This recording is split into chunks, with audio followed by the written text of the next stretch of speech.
Good evening and welcome once again to Friday Night Rivals. The Skyview drone has served us so well all year long. Through the uprights one more time. Glad to have you with us for the final Friday Night Rivals of the season.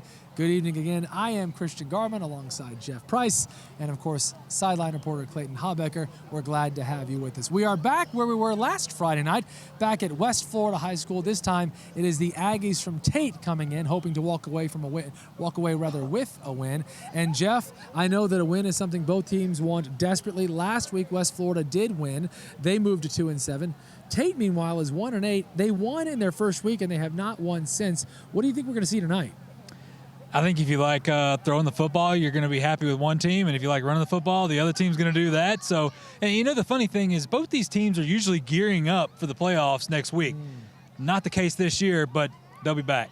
No doubt about that. So we're going to get Jeff's keys to victory coming up. But first, of course, we go back, as always, to Clayton Habecker. Thank you guys so much. Glad to be here tonight. It is November the 1st, the day after Halloween. So hopefully these players tonight didn't stay out too late trick-or-treating last night. But Halloween this year did fall on a school day, so I'm sure they got plenty of rest, which is a good thing because for the first time this season, I can say it is cold here in Florida. Temperatures tonight are going to get down to about 50 degrees. So my cameraman's wild. He's wearing shorts tonight. But for me and the fans in the stands, it's going to be jackets, sports hoodies, and, of course, hot cocoa to enjoy this one.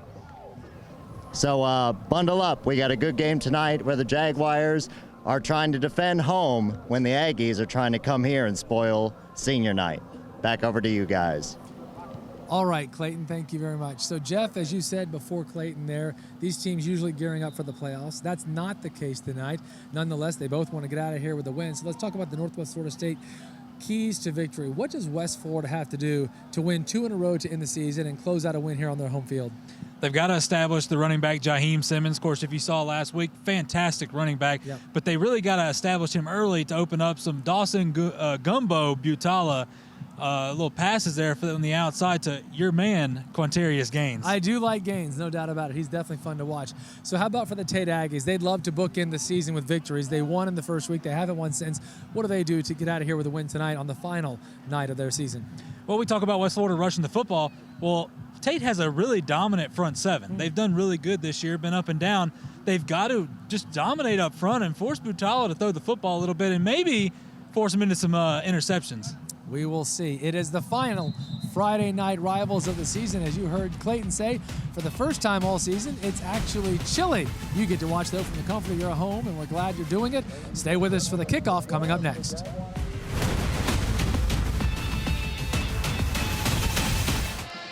We are live, and we are back. As you can see, West Florida, the Jaguars, just about ready to run through and hope to end the season on a positive note. Of course, you know, if you're a Friday Night Rivals fan, they won last week, of course. We were here, brought you that game.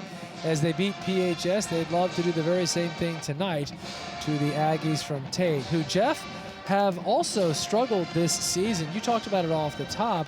It's not as though they're necessarily a perennial powerhouse, but it is true that Tate regularly makes the playoffs, and that's not on the table for either team this season. No, and, you know, to see one of these teams maybe not make it, yeah, sure, it happens every once in a while, but to see both of them and to see them struggle as much as they have, granted, these are two younger teams this year.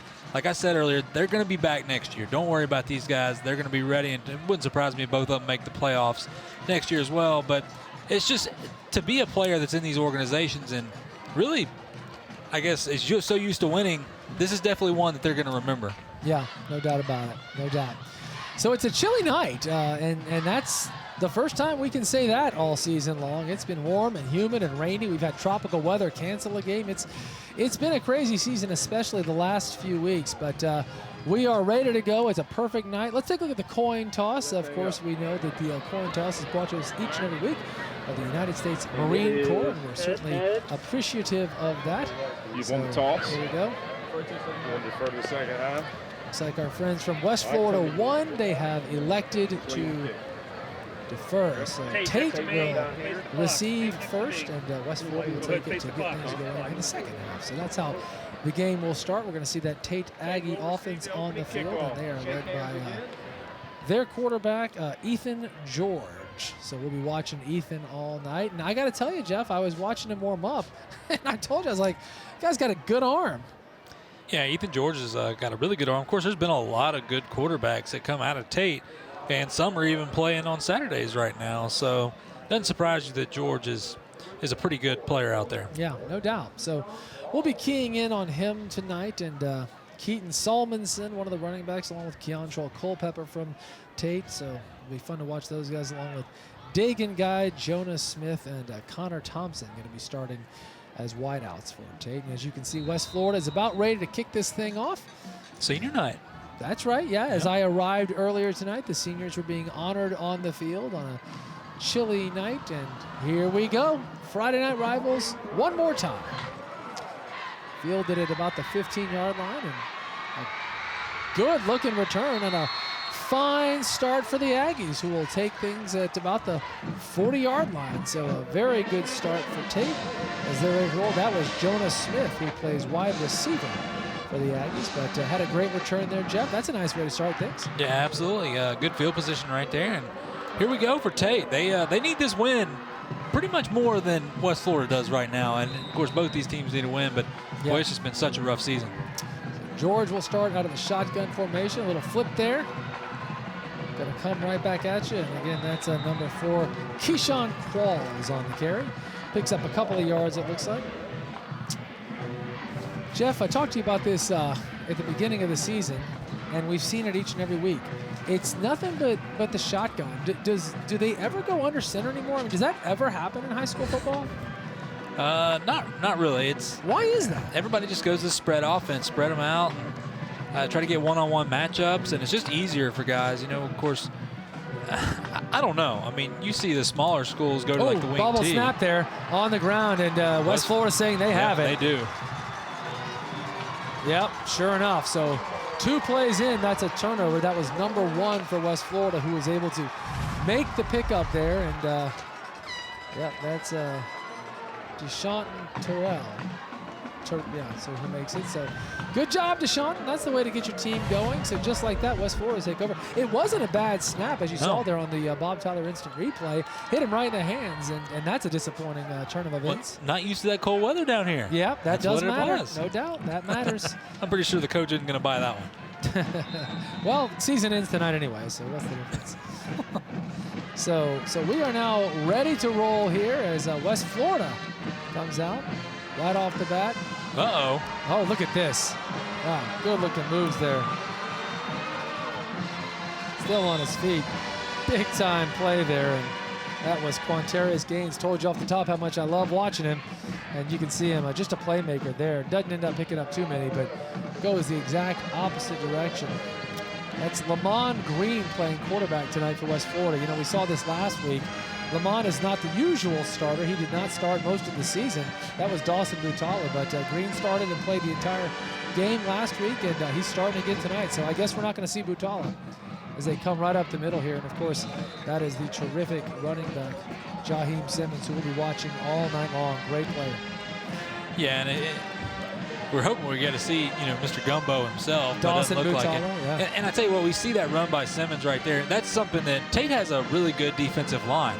And don't discredit their 1-8. Yeah, they must not be that good. They are, but tell you what, they're going to have to find a way to stop Jaheim Simmons running that football, because if you allow West Florida to run the football, they can do whatever they want, whenever they want.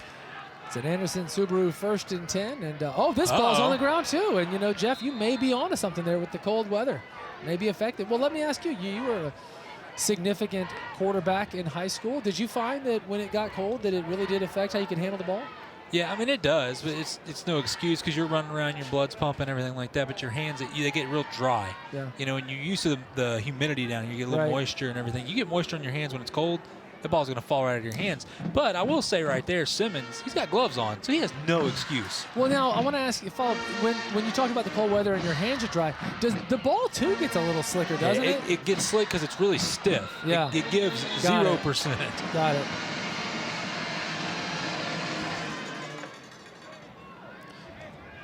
So looks like a false start there against West Florida. It's going to move them back a bit. It was going to be 2nd and 9, but will be more than that now. Yeah, of course, we saw West Florida last week against PHS get the big win there. Yeah. And last week for Tate, they were playing Childs out of Tallahassee, and they lost 45-7. That's tough sledding, because that's a Childs team that's about a 500 football club. Got it. So Tate a little pumped there, a little aggressive, a little too anxious, I'm afraid. Looks like that may just move it back the other way. So we had the false start against West Florida, and now the encroachment on Tate. And just like that, I think we're right back where we started here. It's going to be 2nd down and 9 again from the 31-yard line.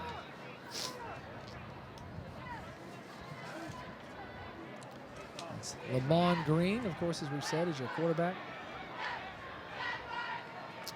Comes with Simmons here, looking out left. Some good play from Tate's defense there, stopping Jaheim Simmons after a pickup of a couple, perhaps. Do we got a flag on the play? We got a flag, Okay. late flag. Okay.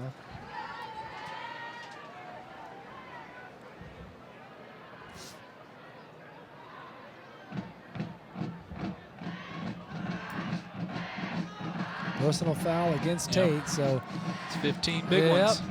looks like we're going to be moving into the Synovus red zone rather, all the way down now to the 14-yard line. Here's a look, see if we can pick it up. Oh, right there. Oh, yeah, there you go. I tell you what, though. Second guy always gets caught. Yeah, because That's the deal. Mr. Devin Knight, number 15 for West Florida Tech, started that whole It looked like brouhaha. it. Yep. Second guy always gets caught. So first and 10 now. A high snap. That's Oh, another boy. loose ball. Wow. So we have seen it 3 different times. The ball has hit the grass here tonight, and that could end up being a significant story, Jeff. Turnover city here. Now, granted, we've only had 1 official turnover, but 3 times the ball has ended up on the ground, and we're not even halfway through the first quarter. And I don't think that was, once again, a bad snap. No, it was a little high, but certainly manageable. Like he didn't expect it to be that hard, maybe. That was the only thing that I could see there. Well, But go ask him. I'll wait. okay, I'll be right back. If you Hold could on. run down there, that'd be amazing. All right, I'm back. So, And what's your yeah, rundown? he said it was a little too hard for him. Okay, well, that's good. 2nd down and very long now after the loss. Going to the end zone. And caught, I believe. Yeah, he's got Yes, it. it was. Wow, Isaac touchdown. Walton. How about that? Mr. Walton says, happy Friday night, everybody. Happy November. A terrific pass there from Lamont Green, who is a backup quarterback and hasn't played much, but he's looked awfully good for a couple of weeks in a row. This was 2nd and about 20, but it's a 24-yard touchdown. Look at this. Yeah, you see the Bob Tyler Toyota instant replay right there. And I tell you what, Great catch. Lamont Green waited so long to throw that. I thought it should have been picked, absolutely. But if he would have thrown that out of his break, it would have been an easy touchdown. But nonetheless, it's a highlight Oh, reel. and look at that, another high snap. Forget the extra point here. This is, oh, yeah. Just get on it. Yeah, just hang it's over. on. Because remember, Oh, no. it's still live. Oh, boy. If someone picks this up, they're going to call it down finally all the way back at the 49-yard line. Wow. It looks like a rugby match out there. Jeez. It was definitely fun to watch, but nonetheless, the whole thing ends with a touchdown, no extra point, 6-0 West Florida. Midway through the first, it is Friday Night Rivals from Hill Kelly Dodge, Chrysler, Jeep, and Ram.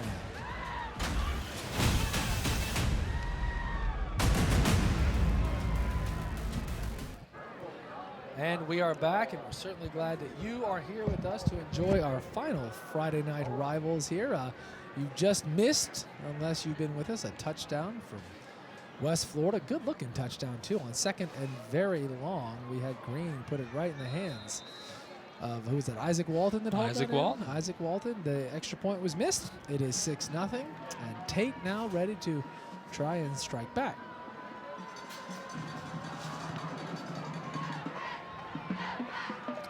It's going to be fielded at the 10. Return to about the 23-yard line. Looks like that's where forward progress will get him.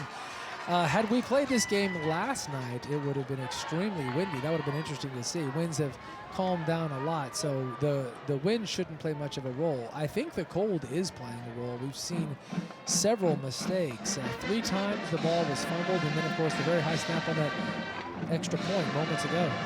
Yeah, you walked out of your house yesterday morning and it was 80 degrees, muggy and everything, and about lunchtime it got to about It was 60, 50 degrees, and now it's just, this is what it should feel like here in the fall. Yeah, no doubt. So here we go. Oh, big hole up the middle and all kinds of room. That's going to be an Anderson Subaru 1st and 10 after a gain of about 13. Yeah, Keontre Culpepper right there, 5'7" senior. Well, that's one thing, or another thing Tate has, and they have a bevy of backs, and they can go to anybody at any time. And I tell you what, though, we haven't said his name yet, Keaton Salmonson. That's a young man that they're going to get him involved early and often. He's got 400 yards rushing, 400 yards passing, so expect a lot of him. Low snap fielded nicely, but not going to pick up much, if anything. So it'll be 2nd down and 10.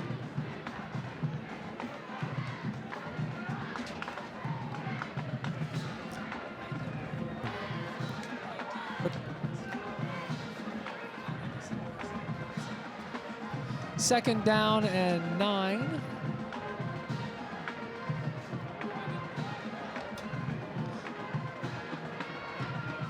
Another big hole here. Tate keeping it on the ground. A little bit of success the last couple of plays. It's going to bring up 3rd down and a couple. So our Pete Moore starting lineup on the Tate side here, again, specifically on offense. We told you Ethan George, a quarterback, Keaton Salmonson, Keontre Culpepper, going to be big players tonight. Let's see what happens here on 3rd down and 3. Oh, we've got a second. Keyshawn Qualls, Dagan Guy, Jonah Smith, Connor Thompson, Cameron Bullard, Dean Hatcher, Brandon Falls, Connor Thompson, and Matthew Johnson making up your starting lineup. And looks like he's going to keep it himself here. That's George, but he's not going to go anywhere but about the line of scrimmage. So that's going to bring up 4th down now and a couple. And what do you think they'll do, Jeff? Yeah, I think they're going to go for it right here, and they've got to try to get some momentum. And hey, when you're 1-8, well, right, what do you have to lose? Go for it, right? I think, and it's 4th and about, looks like just a hair more than a yard right there. So you're talking about 3 feet. Yeah, you got to be able to get 3 feet. Yeah, you know, but the other side of that is, and obviously they're going for it, you know, you're 1-8, and you'd really like to win, too. So you don't want to take too many chances and hurt yourself. They go for it, and I think he got it. Yeah, he's got it. So that pays off nicely. Well done by Tate there.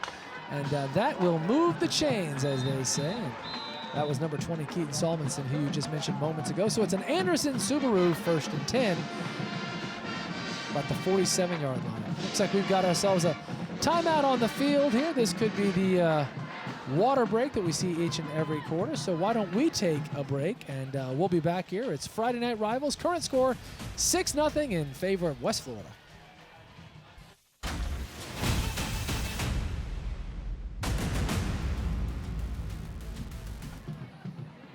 We're back now with just under 6 minutes to go in the first quarter. This is our final Friday Night Rivals broadcast. It's been an absolute pleasure getting to sit up here in the booth and watch these terrific games each and every week. Hopefully you guys have enjoyed it from home. Tonight we've got Tate at West Florida, currently 6-0 West Florida. 1st and 10 now as Tate trying to move the ball, and they're going to throw this one. Threw it a little behind him there. Looked like he had his man Keyshawn Qualls on the slant pattern there, and Jeff, I think he just threw it a little behind him. Well, and the other thing, it was tough because Dante Thompson out there on the corner was hand fighting with him, doing a really good job trying to jam him at the line, and not only was the pass a little behind him, but tough to catch a football if you can't get your hands straight. Now, you said hand fighting. Let's see what happens here on 2nd down. This time they're going to go throw long and deep, and he's wide open. Ooh. I think that's going to be offensive pass interference, Indeed. though. It looks like he pushed off to get himself that open. The catch was made by Keyshawn Qualls, who's proven himself to be a playmaker tonight. He may not know, though. There's a flag down, and I feel certain this is going to be offensive pass interference. Yeah, let's check out the Bob Tyler Toyota instant replay. Good throw, by the way, beautiful, by absolutely. George. So you can see the right defender rolling, but can't tell for sure. But you know what? They're going to call defensive pass interference. No, are you really? Yeah. Here we go. Yes, Yep, they are. there My you go. apologies, folks. My apologies. So a huge touchdown strike for Tate. Wow, what a turn of events that is. If we get another shot, we'll show it to you. Doesn't matter. The call is the call, and just like that, it's a touchdown, and this game is 6-6. Are they going to review it? No, it looks like we do have a timeout on the field. So with that in mind, before we see the extra point, let's go down to Clayton Habecker, who, of course, has been our sideline reporter all season long. Brownsville Welding giving us those reports. Clayton, what do you got for us, my friend? So usually we have the Marine Corps down on the sideline, and they were here as well, but we also have the Air Force here. I've got Sergeant Morales, and he was telling me that the Air Force actually has a concert coming up. Tell me a little bit about that, what you guys are doing with that. Yeah, sure. It's going to be apologize. Got to check his notes. It's going to be the Airmen of Note. It's on November 7th. It's a free event at Zanger Theater. And you were telling me that it's made up of Air Force members, and they're doing the concert for everybody. Correct. Yeah, very talented airmen. And then they're a part of the Air Force. Yeah, absolutely.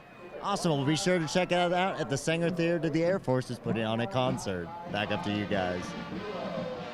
All right, thank you very much. That's great information, and certainly glad to share that. So let's go ahead and see the extra point, and then we'll try to get one more look at that touchdown. That's interesting, Jeff. Both you and I saw it as offensive. Yeah, and the way it happened so fast, maybe we mistook it for something else. Of course, Coach Summerford agrees with us, obviously. I would always assume I'm wrong. That's your good rule of thumb. There's Coach Lindsay right there. Yeah. That's your Tate High School coach, who, by the way, was great this week. I sent him a text a couple times looking for some information, and he was very responsive, which I very much appreciated. That was really nice.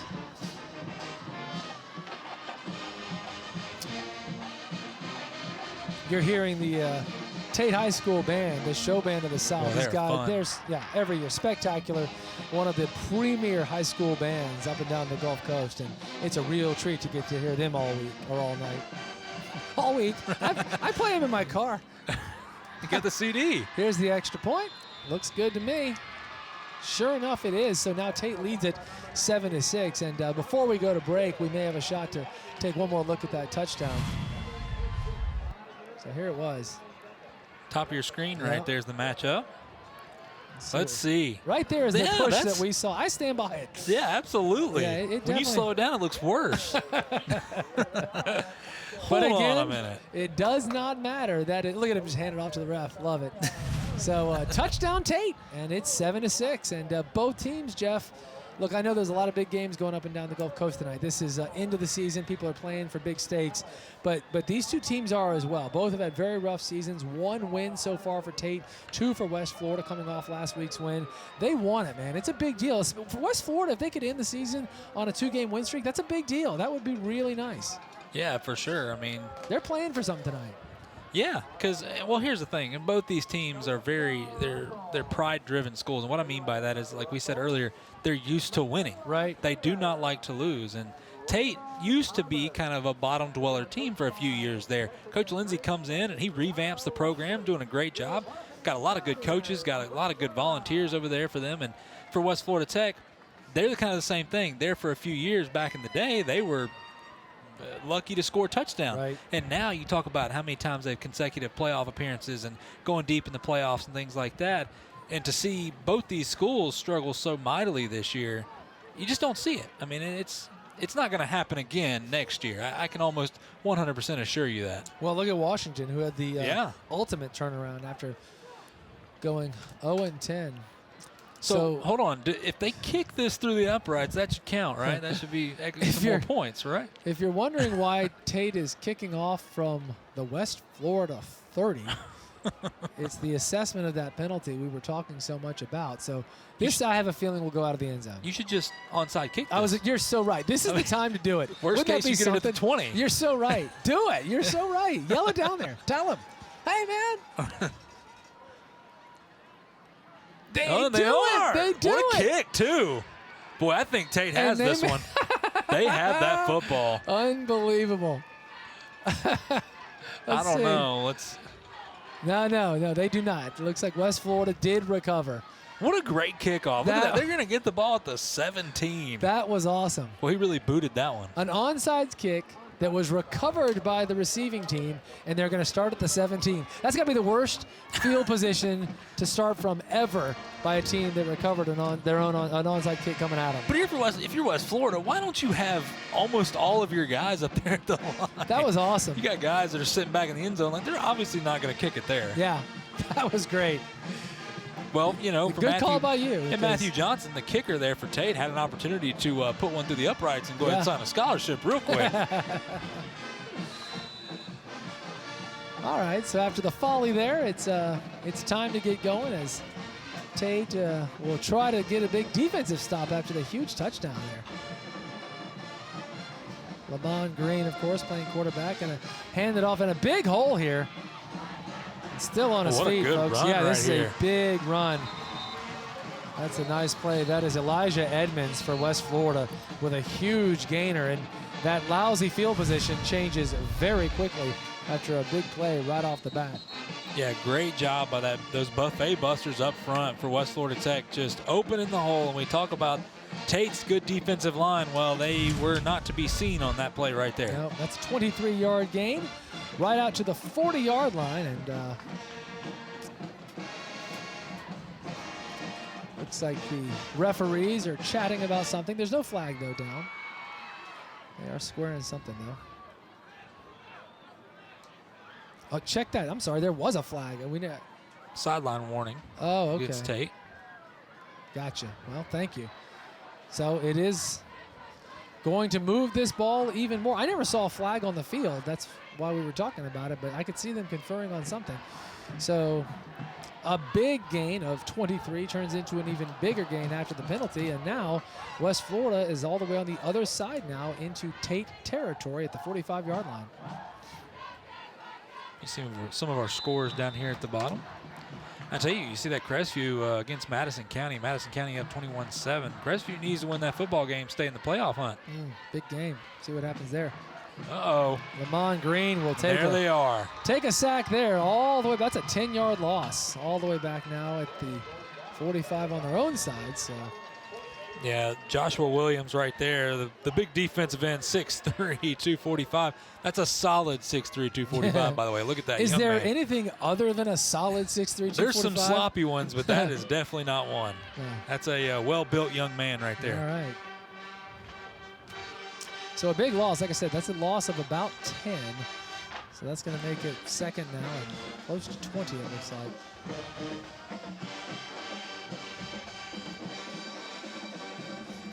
Green's just going to roll out. That ball is tipped and then caught by Jaheim, but still going to go down as, I think, a loss of a couple. That was Jaheim Simmons, who did make the catch after the tip. Look at the Bob Tyler instant replay here. Yeah, 42, Cabron Purifoy right there. Almost had the big pick, and we'd love to see the big man rumble down the field. Would have been fun. But I may have lost a yard, maybe right back at the line of scrimmage, though. And looks like another big penalty here. Personal foul against Tate. Yeah, so you're going to see. We've seen that several times tonight. And I know that you just shouldn't, but you're going to see a lot of emotions in this game because both these teams being in the position they are. Well, that's unfortunate because Tate was in a really good place right there after that play. It was going to be another loss. It would have been back-to-back losses and third down and about 26, but instead it's going to be second down. It's still not enough for the first. Yeah, exactly. Shows you how far backed up they were. Yeah, second down and about 5, maybe 4. So here we are 30 minutes into the game. We're still in the first quarter. I know. It's going slow.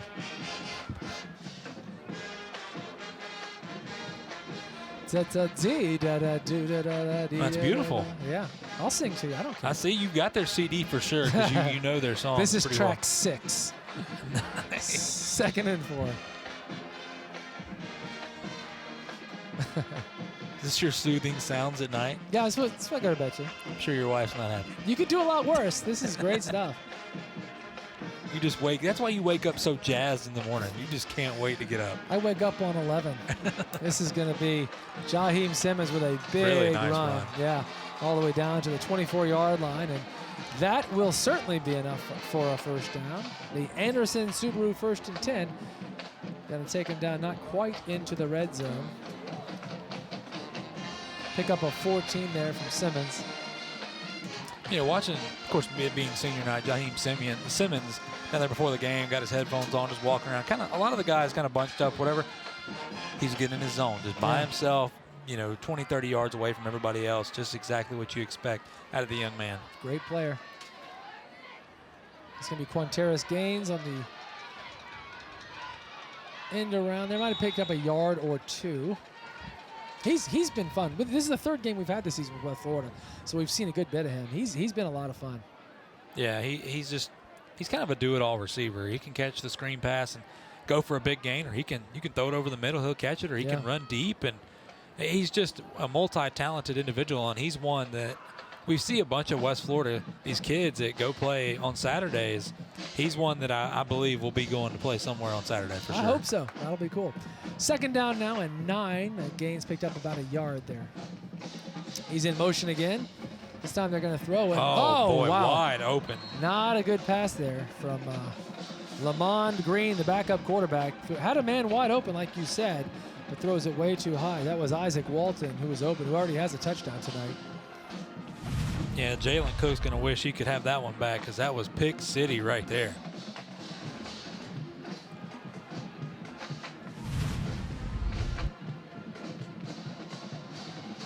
So third down now and about 8.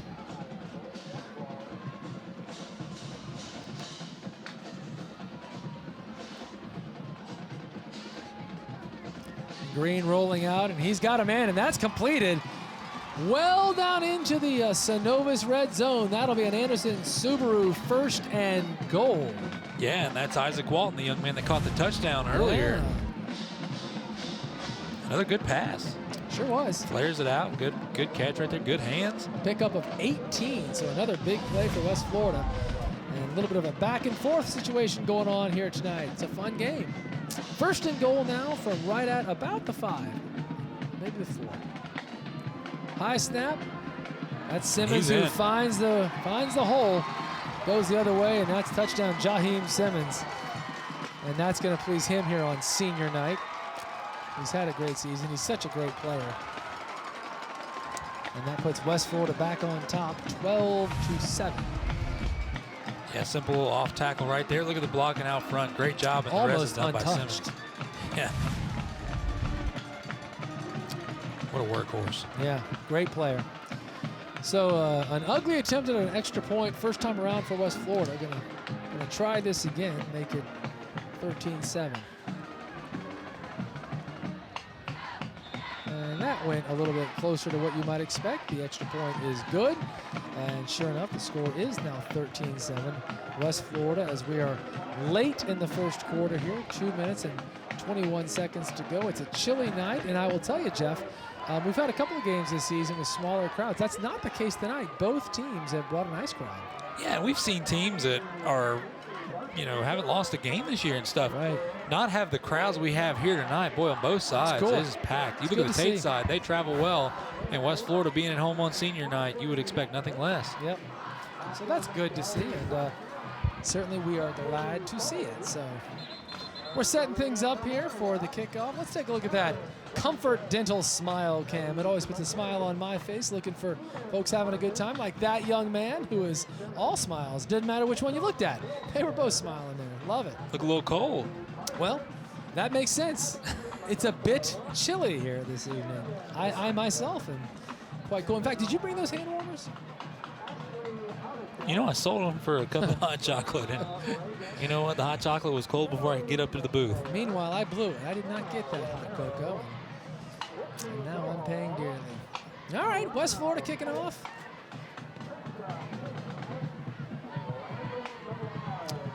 Right at the 15 there. And a nice hole and a good return all the way out to the 35-yard line. Well, Jeff, the last possession for Tate, we got a flag on the play here, so we'll see what that is. Of course we do. A lot of that. Last possession for Tate, they started airing it out a little bit. I mean, obviously the touchdown was a big throw, but even the play before that as well. And obviously it was quite successful. I'm curious to see if they change the way they think about what to do here. Now, by the way, that flag must have been picked up because they're not talking about it, and I haven't seen any yardage change. But I'll be curious to see if Tate starts throwing it here. They had good success a minute ago. Yeah, I mean, hey, if you can throw it and they get the one-on-one matchups they want on the outside, why not go for it? But not off the bat here. That's going to be a handoff.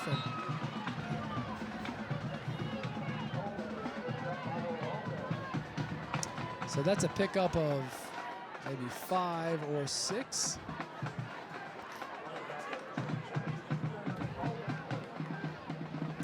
Second down now and about 3. Ethan George, the quarterback for Tate. And handoff up the middle there. There you go. 1st and 10 there. That's an Anderson Subaru move the chain situation.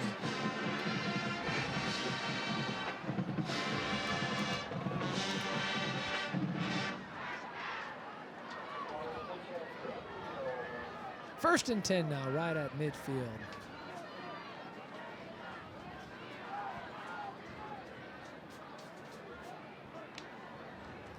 Another handoff, so sure enough, as I wonder whether they're going to throw the ball a lot, they do nothing but run it up the middle, but so far so good, as it's another pickup there of about 5. Yeah, you see Tate just rolling right along on offense. This is what they need. They need to get a drive. You know, they can take a little time here. You like the quick strike stuff, but every once in a while you need to give that defense a break.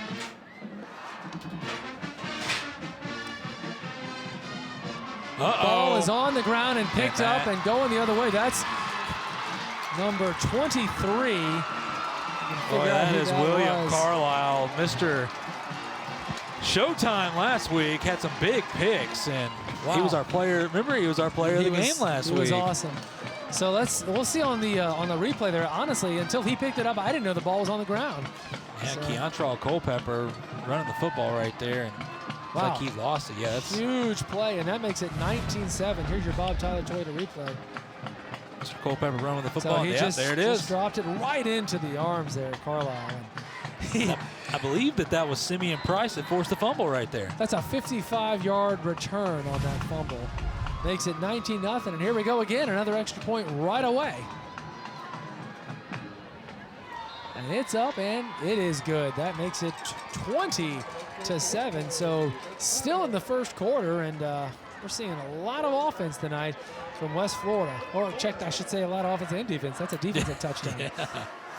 Yeah, well, Mr. Carlisle coming out and doing his thing. You know, maybe he wants to repeat as our player of the game again. Well, he's making a case already. That was a terrific play. I mean, the ball just bounces right into his arms, and when he looked up, I'm sure he was like, oh, boy. Yeah. Not a single thing between me and that end zone. Yeah, you see the Comfort Dental smile cam right there. A lot to smile about. Of course, both these fan bases have come out tonight, but you see the student section for West Florida.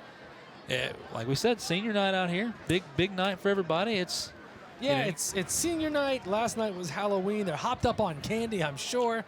You know, it's Thanksgiving a couple of weeks away. That means a week off. Everything's feeling real good. It's a home game. West Florida won last week. My goodness, I'm pumped all of a sudden. Just calm down. We got a long way to go. That's true. It's funny. This is a longer than normal quarter. This is a very long quarter. Yeah. We're at 45 minutes right now in this quarter. Yeah. So 20-7, and here we go again. Tate has to find a way to do something after the ugly turnover. Fielded at the 10. Going to go down at about the 21-yard line, and that's where Tate's going to start this drive. Well, they need to score, too. The way West Florida's looking, no matter if it's offense or defense, but their offense has looked really well, and they've got to be able to – they don't want to get in a shootout here, but that's looking like the way this game's going to go tonight. Yeah, no doubt. And, well, I mean, it's only a shootout if they're both scoring. Yeah. You know?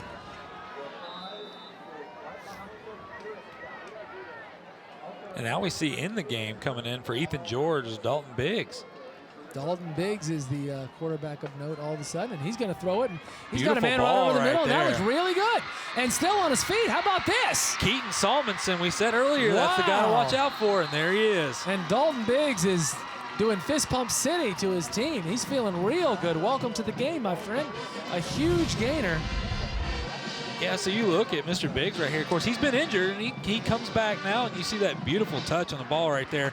And you look at him, he's 6'3", 170. He's just a sophomore compared to Mr. George, who's 6 foot 194, a little bit more solidly built. Man, oh man, I tell you what, way to come in the game right there. And needless to say, but I'll say it anyway because they pay us to do so, that's an Anderson Subaru 1st and 10, 54-yard big play there. Uh-oh. This time, not so good. The West Florida defense says, easy now.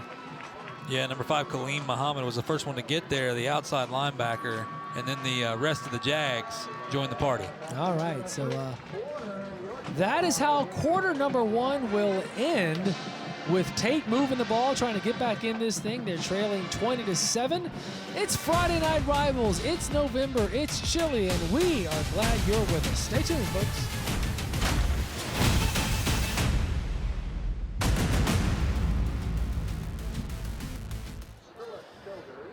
Well, we're back, and there they are. You've heard so much about them all season long, folks. It's those famous Friday Night Lights. Those are the aforementioned lights. This, of course, is Friday Night Rivals, and we're so glad you're watching with us. This is our last broadcast. Of course, WEAR, WFGX always brings you high school basketball, too, so we can look forward to that. But this is the end of our football coverage, and it's been an absolute blast. Don't forget tonight you can watch, of course, Dan and Steve on Prep Football Final, 11 o'clock. They're going to bring you all the highlights from all the games on the coast. Tate now 2nd down and 11. And this time, Dalton Biggs is chased out of the pocket and throws that ball out of bounds. Yeah, he wanted to throw a screen right there, but his screen man, number 8, Keldrick Toller, got knocked down. So just very, very smart. Like once again, we said this young man's a sophomore, but smart pass out of bounds. Keep in mind, too, Tate's got a really good kicker, Matthew Johnson. He's a pretty reliable guy. So wouldn't surprise me right here if they try to get a few yards. They can't get it. They're going to bring the field goal unit out. Okay. We'll see. It'll be fun. We haven't really seen a long field goal. Well, keep in mind, Mr. Graham Gano, a longtime kicker in the NFL, played at Tate as well. That's true. Big time, you know. So Clayton Habecker, the Brownsville Welding sideline report. He's been there for us all season long, and we appreciate it. Hey, Clayton. Hey guys, you were saying that the weather conditions were affecting the football players. Well, it's also affecting the fans in the stands. I'm telling you, I've seen everything out there from blankets to beanies to earmuffs. Whenever that weather gets below 60 here in Florida, they do not play. They bring out all the stops. So definitely something that's affecting the fans as well watching the game tonight. So back up to you guys. It's a chilly one, no doubt about it. Gives us all a chance to wear skull caps. I'm wearing mine tonight, as you well know. And on cue, you put your gloves on. I'm a little disappointed right now. I'm wearing gloves, the Comfort Dental Smile Cam. I don't mind admitting that. You're more brittle than you used to be. I was always pretty brittle. 3rd down and 10 now.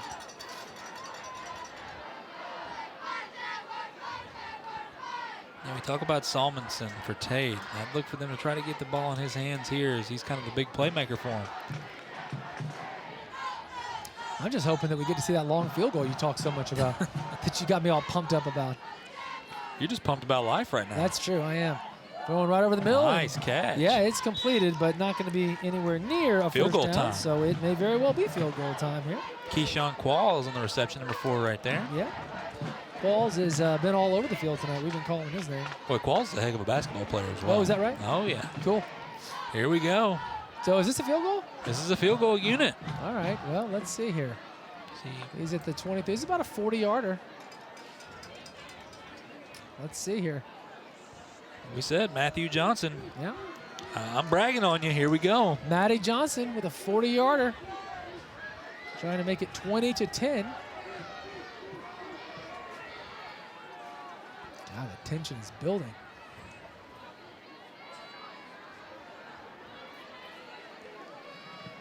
He's got tons of leg. No Misses good. it wide right. It had the leg, though. Yeah. There's no doubt about it, but he misses it wide right, so that's going to be a turnover on downs, and that's going to bring the West Florida offense back on. We got some Boo Birds out tonight. You hearing this? Yeah, I'm hearing it. What's going on here?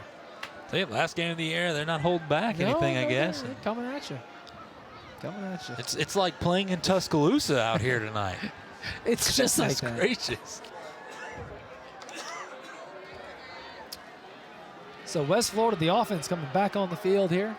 You know, speaking of college, who you got tomorrow in Florida, Georgia? Good question. You said you asked me this earlier. I said Georgia. I guess I'll stick with that now that we're on the air. You disagree? You think the Gators going to pull that off? Unless Georgia can find a way to quit being so predictable on offense, absolutely. I'm going Gators. All right. I just hope it's close. The game. Oh, look at this. Good pass Beautiful. right That's there. Quanteris Gaines who pulls it in, but the ball is loose. Well, I think he was down. I thought he was would agree, down, but they call it a fumble, so that's a turnover. Wow. Now, I would agree. It sure seemed like he was down, but again, does not matter. There certainly is no replay, so a good-looking play. That's true, we do. Let's see right here. Quantarius Gaines goes down, and maybe not. I don't know. You That know knee, what? I actually think he may have not been down. That's a close call, but tell you what, and the thing I like about it is the refs let it play out. They can talk about it and make the decision, and I think they made the right call there. I think they did. And again, it really doesn't matter. Nope. Because it's going the other way. So now 1st and 10, and look at Tate saying, here we come. There Nice goes little end Salmonson. around there, a Salmonson, and a pickup of about 10. Here's one more angle on that fumble. Let's see if this tells us anything. Ooh. Oh, it was a fumble. Yeah, and that was so close, Beautiful though. defensive play there. Really good call by the ref, because, boy, I would have said he was down just by I the would looks too. of it. Ref was all over that, though. You're right. I'm glad we're up here. I'm getting texts now from people mad that I said that Georgia might win that game. Why'd you have to ask me that? You know. By the way, I'm not a fan of either. It doesn't matter to me. You're a Sooner fan. I'm a Go Argos fan first. Oh, I'm a nice one. I'm a UWF fan first, and then yes, the Oklahoma Sooners behind them. Well, how about the Argos this year? Ooh. Man, they are on fire right now after losing the first game. Dude, you say this year, you can say every year. You know what I'm saying? They're just looking so good. Love what Coach Shinnick does, and proud to be an Argo. I'm a graduate. I'm an employee, and it's awesome. Did you graduate from West Florida? I went to West Florida for 1 year. I graduated from University of Mobile. Oh, that's right. That's right. Go Rams. I knew that. All right, so 2nd down now and long. Boy, That's some overthrew Salmonson a little bit. Yeah. A little confusion there, I suppose. That's Dalton Biggs running the quarterback position here for Tate. 3rd down and 11. And this looks like eerily similar to the last 3rd down Sure play they does. had, and where they got about 5 yards and then brought the field goal unit out.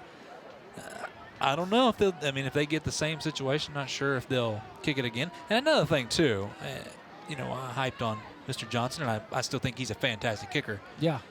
That You mean so ball's- just that one miss doesn't change your opinion? No, absolutely not. And that ball also, when it gets cold like this, is very stiff. Sure. Cross over the middle. Ooh. Oh, Boy, boy. that He led him collision. right into a couple of defenders. So that's going to bring up 4th and long. And that's back at about the 33-yard line. So this would actually be this would be a 50-yarder. I think at this point, you're kind of in no man's land. You should just go ahead and go for it right here, Yeah, maybe so. because you're not going to gain too much unless you get that perfect punt off. Boy, tell you what, that could have been an epic collision.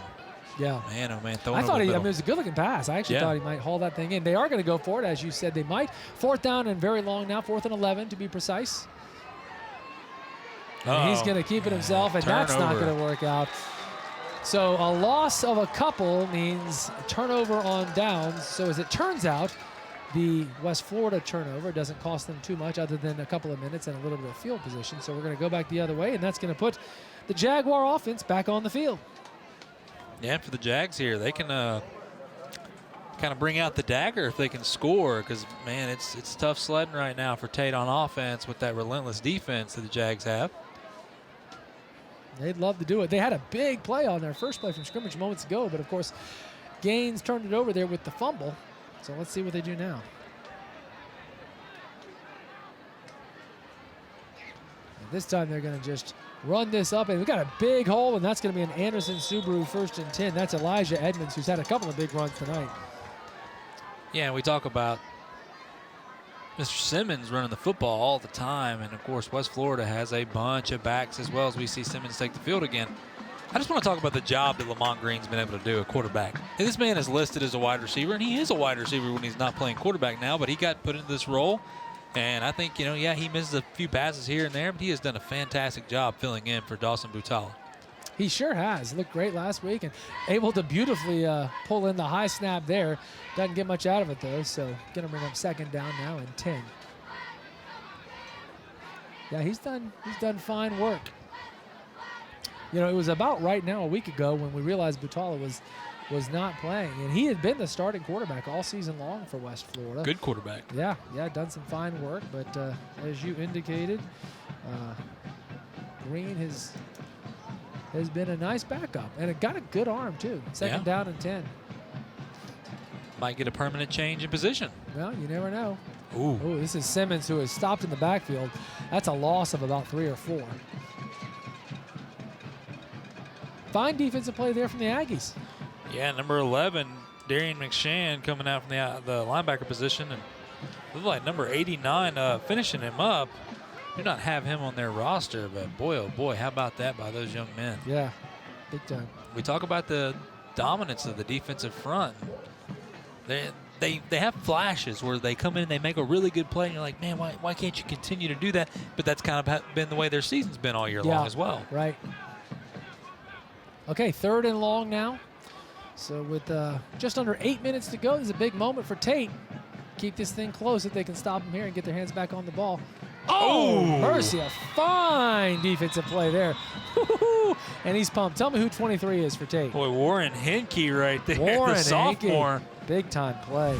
And once again, another young cat making a play on this Aggie defense. And yikes. That's a heck of a hit. Yeah, You're glad is. that Mr. Green is okay on that one. Yeah, no doubt. So that's a loss. It's 4th down now and 14. And here we go. Tate will get the ball back. So fine effort there from their defense. And the Aggie-O going to get back out on the field here. Yeah, defense making some stops here when it looks like earlier they couldn't really stop West Florida. So you got to be able to find a way to put that ball in the end zone for the Tate offense. Got some movement there. Well, it's just that. And I know it's not going to really hurt you ultimately, but you've just got to be careful. Like, those are just silly yards for Tate right there. So that's encroachment. And without doing much, West Florida will get some free yards. What'd you call them last week? What was the thing you said last week about yardage? Like, you did imaginary yards? Oh, imaginary yards. Yeah. That's on the big runs that they get you called get called back. Yeah. So here's the punt. Good punt. Oh, bounces right into Gaines' hands, and so that's where that will come to rest. And he can't help but catch everything. Exactly. The ball is just attracted to him, and he sure knows what to do with it when he gets his hands on it. So we see Dalton Biggs coming back out of quarterback, and we said Biggs is a pure passer where George can run the football, but I take it back. Looks like Ethan George is coming on the field now. Is he How back about that? Okay. Mixing it up here. Yeah, coach mixing it up just a little bit. Gotta like that. I'm okay with that. Well, George is a senior, and you got Biggs as a sophomore, so maybe let George play a little bit more. Of course, George has been a starter for him a lot this year. It's Coach Jay Lindsay calling those shots. And this is going to be a run right up the middle and a fine little gain. Pick up, that's Caden Wilson, I believe, picked up enough. I believe that's Keaton Salmonson right there. Was that Salmonson again? I should just say Salmonson because it's always Salmonson. It's the Salmonson show. Exactly. Thought I saw 21, so my apologies to Keaton. 2nd down now and 5. That's another run right up the middle, and once again, that's Salmonson, so there you go. Case in point. And that will be enough for an Anderson Subaru 1st and 10 as we now hit 7 minutes to go here in the first half. It seems like if they run one more run play right here, that'll probably be the most run plays we've had in a row tonight. Yeah, maybe so.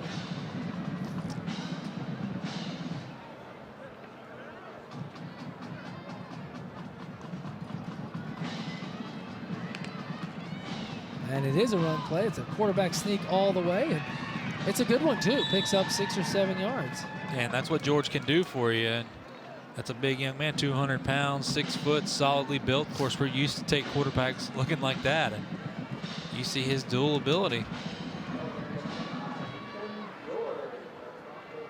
A lot of folks with blankets tonight.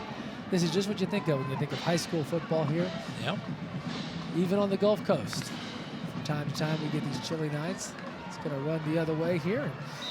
That is Keontrell Culpepper, who maybe picks up a couple of yards, bring up 3rd down and relatively short 3rd, about 3 it looks like.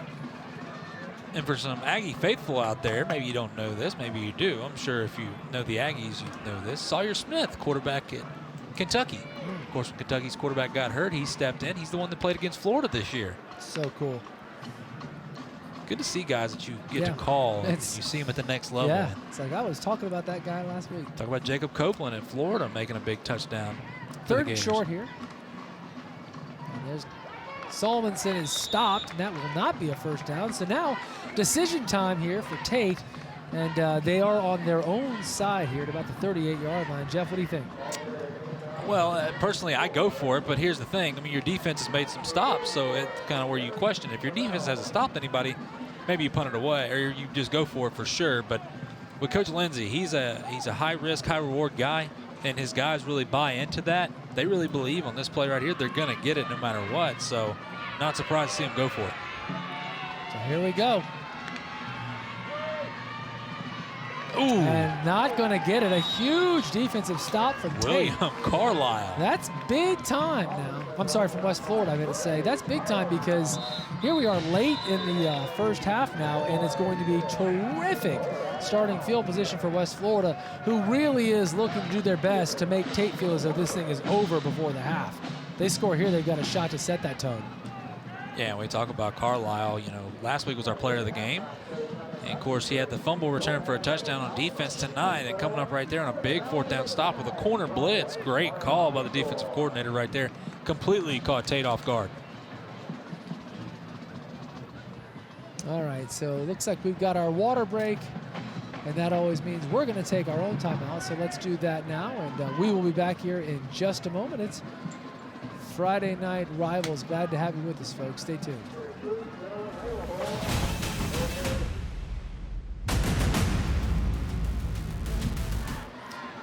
We're back, folks. It's 1st and 10 here as West Florida is trying to put an exclamation point on the half with 4 minutes and 50 seconds to go. That's Markel Redding at quarterback for West Florida. And Markel's wanting to throw deep, and he does have a man wide open. Oh, boy. Just overthrew him by a hair. Nearly a big moment there as Redding was trying to show off some of that arm strength there. Yeah, you see it right there. Full extension, great pass. Tell you what I like about it is only his man had the opportunity to catch it. Yep, that's the way to do it. Good coverage as well. So for the why not Yankees. go for it there? It was a first down. It was extremely good field position, and Redding was, I think, thrilled to get a chance to air things out. No harm, no foul, so second down now and 10.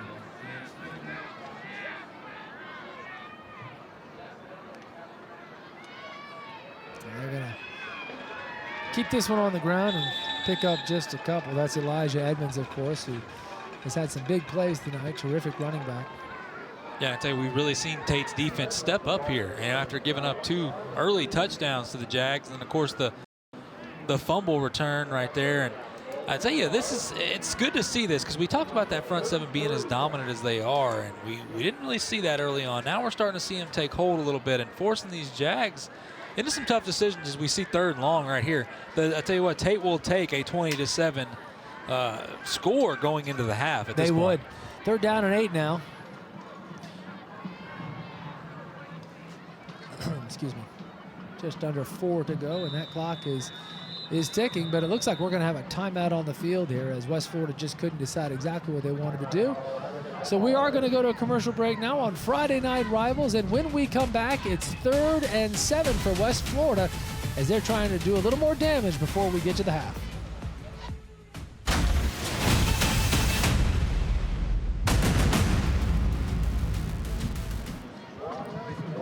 We're back, folks, and we're glad you're back with us. As we left you here, big moment in the game now. It's 20-7 West Florida, and at this moment in time, they've got a 3rd and, again, about 7 or 8, it looks like, as they're trying to get down to the 25-yard line. That would be enough to get them the first down.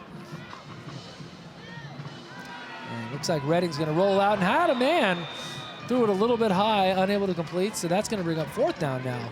And 8, and it would be a very long field goal. I think this is that no man's land you're always talking about, Jeff, so probably going to go for it, I would think. Yeah, and credit Devin Bryant right there, the defensive end, getting his hands up and forcing Markel Redding into a really tough screen pass. And typically screen passes are pretty easy, high percentage throws. And tell you what, when you got a big young man like that in your face, nothing's easy. So it is 4th down. Excuse me there.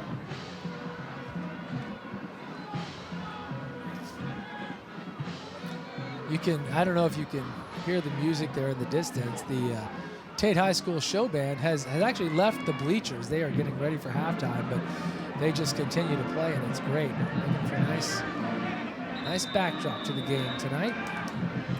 And now it looks like perhaps a timeout on the field, yeah.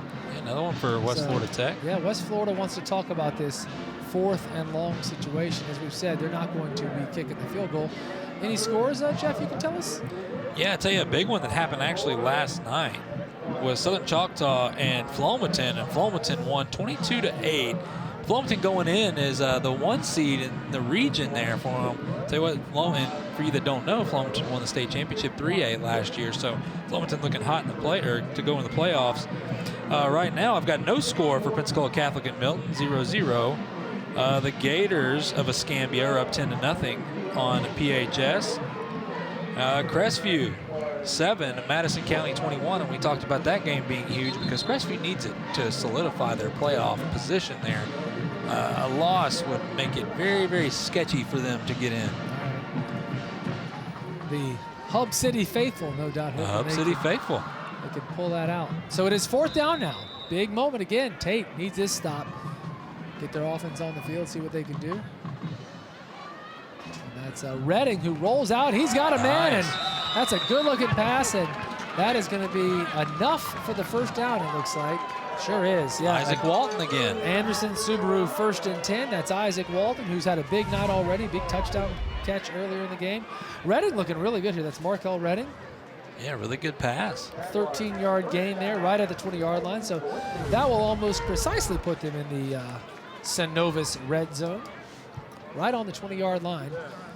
And yeah, Synovus can thank Mr. Walton for that one. He knew. He's very aware of the sponsorships, and we appreciate that. Another pass from Redding, just a little screen pass there, and picks up a couple. Looks like they're going to keep the clock rolling. And that is Lamont Green right there the on receiver, the reception. who last week, of course, was the fill-in quarterback and wore number 16. This week, he's not wearing number 16. That is quarterback Markel Redding, and Lamont Green is back playing his usual position of wide receiver. And I just found out that who is on first. Quite the night already. How about that? We're still in the 1st half. 2nd down now and 9.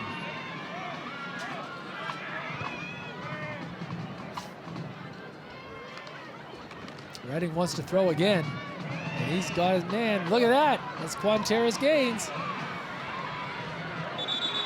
Ooh, yikes. Yeah, good job by the defense Might have right picked there. up a yard there. Yeah,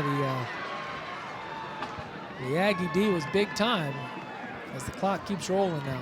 Once again, we'll just call him the athlete because he plays everywhere for Tate. Keyshawn Qualls coming up making the stick right there. So that was a loss of a yard. It's 3rd and 10 from the 25-yard line, and a field goal from here would be a 42-yarder. Clock clicking down now, 2:25, as you can see. Yeah, I think for Coach Summerford, they just like to go ahead and use all the clock here. If they can get a 1st down, that'd be awesome. They can go ahead and run it out how they want. Well, a moment ago, they went for it on 4th and long, but now they're closer to field goal position, so we'll be curious to see. Well, they're going to lose yardage now. Boy, 28, Devin Bryan again. Young man coming up and making a hit. Boy, decision time. Yeah, because so what would have been 4th and 10 is now probably closer to about, let's see where they put this thing. That's definitely a loss of about 4. So it's going to be 4th and 14 and back at the 26-yard line. So yeah, Tate calls a timeout here to preserve some time as it's 4th and very long here. Yeah, 4th and 14, a field goal from the 20, right at the 25 it looks like. I don't know if they have the trust in number 19, Jaden Hammond. We're not sure what his range is. You know, we watch him kick it before the game, and of course it's easy when there's nobody coming after you and everything. Right. Looks like they're going to go ahead and go for it here. Yeah. I think it's the right call. Yeah, it would be right at 40 yards from where he is right now. You're not really chasing points if you're the Jags here, so why not go for it? So 2:05 to go, and again, as you said, Tate called the timeout, the positive spin saying, hey, they're going to go for it. We've got a decent shot to get it back. Of course, if they're going to throw it, they might have had an incomplete pass, but could have saved that timeout perhaps. Isaac Walton's been the go-to guy tonight, number 3 at the bottom of your screen. See if they target him again. They're going to go to the end zone instead. It's awfully high, and it's out of the end zone. Oh, Uh-oh, look at this. Oh, middle of the mercy. At field. about midfield, an ugly moment there from a couple of players, West Florida and Tate, a good 40 yards from the action. Just absolutely no reason for it, but a flag is down. We'll see who they call this on. It could go either way. It's going to be, I think, an unsportsmanlike conduct. Could be on both. I think it's on number 57, Connor Thompson, for the Aggies there. Well, he's going to be real sorry if that's the case, because that's going to be great news for West Florida. And coach is going to be livid. Honestly, I doubt we have footage of this. It was so far from all the action, there'd be no reason in the world we had a camera anywhere near it. And confirmed we don't. Director gave my ear and said, nope. Here we go. Let's find out.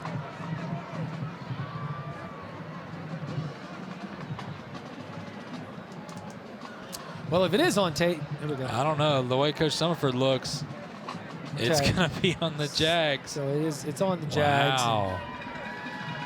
Well, you know, it would have, for Tate, that would have been giving them away the first down and great field position. So that's not what happens. They had to make a call there. They call it against the Jags, and Tate's going to get the ball and get some free field position out of it. You know, they were going to start deep in their own territory. That is no longer the case, as that penalty is going to move the chains for them. And number 78, Zachary Batten, will be the one that gets penalized there for the Jags.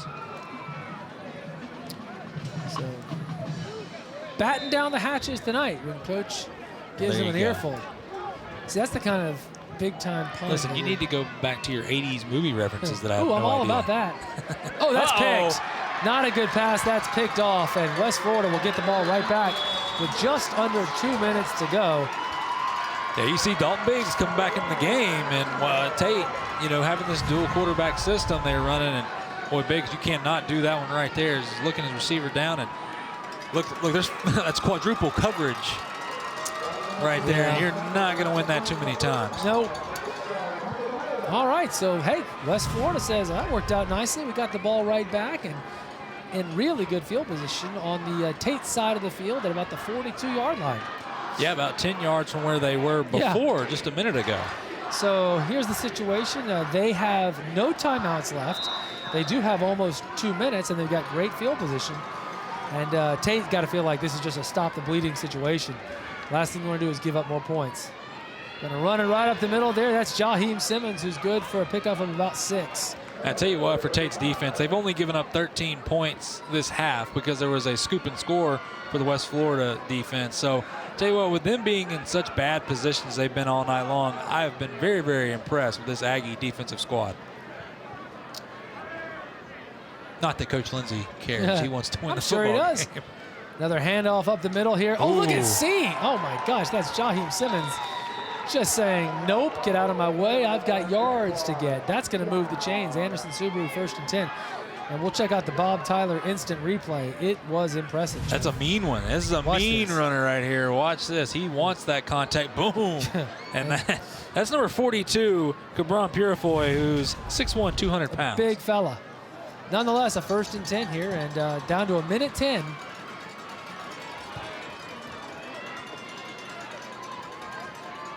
So Redding's going to throw it. He's got Quantaris Gaines across the middle.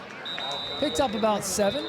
Got a flag on the play, though, and that's all the way back. So that may be coming back. We'll see.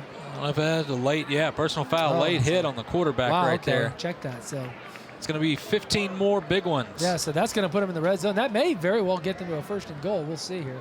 It's going to be really close, I think. And it, looks like it's going to be a 1st and goal situation. Yeah. Yep, right at the 9-yard line. Jags breaking into the Synovus red zone again. West Florida really trying to do the best they can to make something of that late turnover. Well, they've had so many opportunities here lately. And, you know, they've had a rough season. They did win last week, and they sure would like to win again. And that's Simmons right at the middle. He's in. And no one's stopping him, folks. The 9-yard touchdown run for Jaheim Simmons. So the interception is costly for Tate. That's going to make it 26-7. And I tell you what, perfect timing is there's a train going behind the baseball field right here. And the train just went in the end zone. No doubt about it. Jaheim Simmons, there he is. Big-time player, a real pleasure to watch. We've seen some great running backs this year. Simmons is one of several. And it's just fun to watch these big fellas when they just get the ball and power through. And it makes you go back and remember the talent that you've had come out of Pensacola. It's still here, folks. It's Hammond's extra point is up and good. And a fine way late in the half to get things going here for West Florida. They now lead by 20, 27-7. And once again, it looks like they're mixing it up a little bit out there. You talked about this earlier, the fact that we're going to see emotion tonight because both teams have had rough years. It ends tonight. I know they're frustrated, and we're definitely seeing some of that. Yeah, and these teams usually start out the season playing against each other, and of course playing the last game. This is a rivalry game for sure. It's Friday night rivals here, of course, but I tell you, and like I said, just when you have a down season, you got so many emotions because it didn't turn out the way you want. You're upset, and there's so much stuff going through your mind, and you come out here and both these teams, you're playing, really when you look at it on paper, you're not playing for anything. But for both these teams, this is pride and bragging rights going into next year. It is, and you know, it's just, for a team like Tate, they win in week 1, they lose 8 in a row, and you know, they're not looking good. It's going to be a tall order to come away with a win tonight, and that's a rough way to go, losing 9 straight, especially after winning in week 1.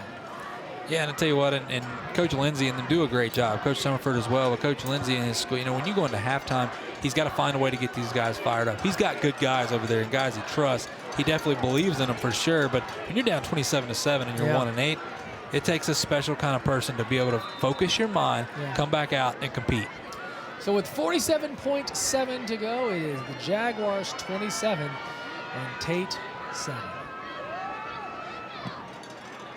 Here we go. That's fielded at the 4-yard line. Keyshawn Qualls is taken down at about the 31-yard line. Qualls had a good return every time tonight so far. He's looked good. Haven't been able to capitalize too many times on it. Is he the one you say is a really good basketball player? Yes, he is. He is a utility guy, and no matter, he could probably do it all. Cool. Well, I'm going to try and take in a few high school basketball games this season, so I'll make sure to come see him. We need to go to your, you're a big Catholic guy, being an alumni from there. We got to go check him out. I would love to. Love going to watch the Crusaders play.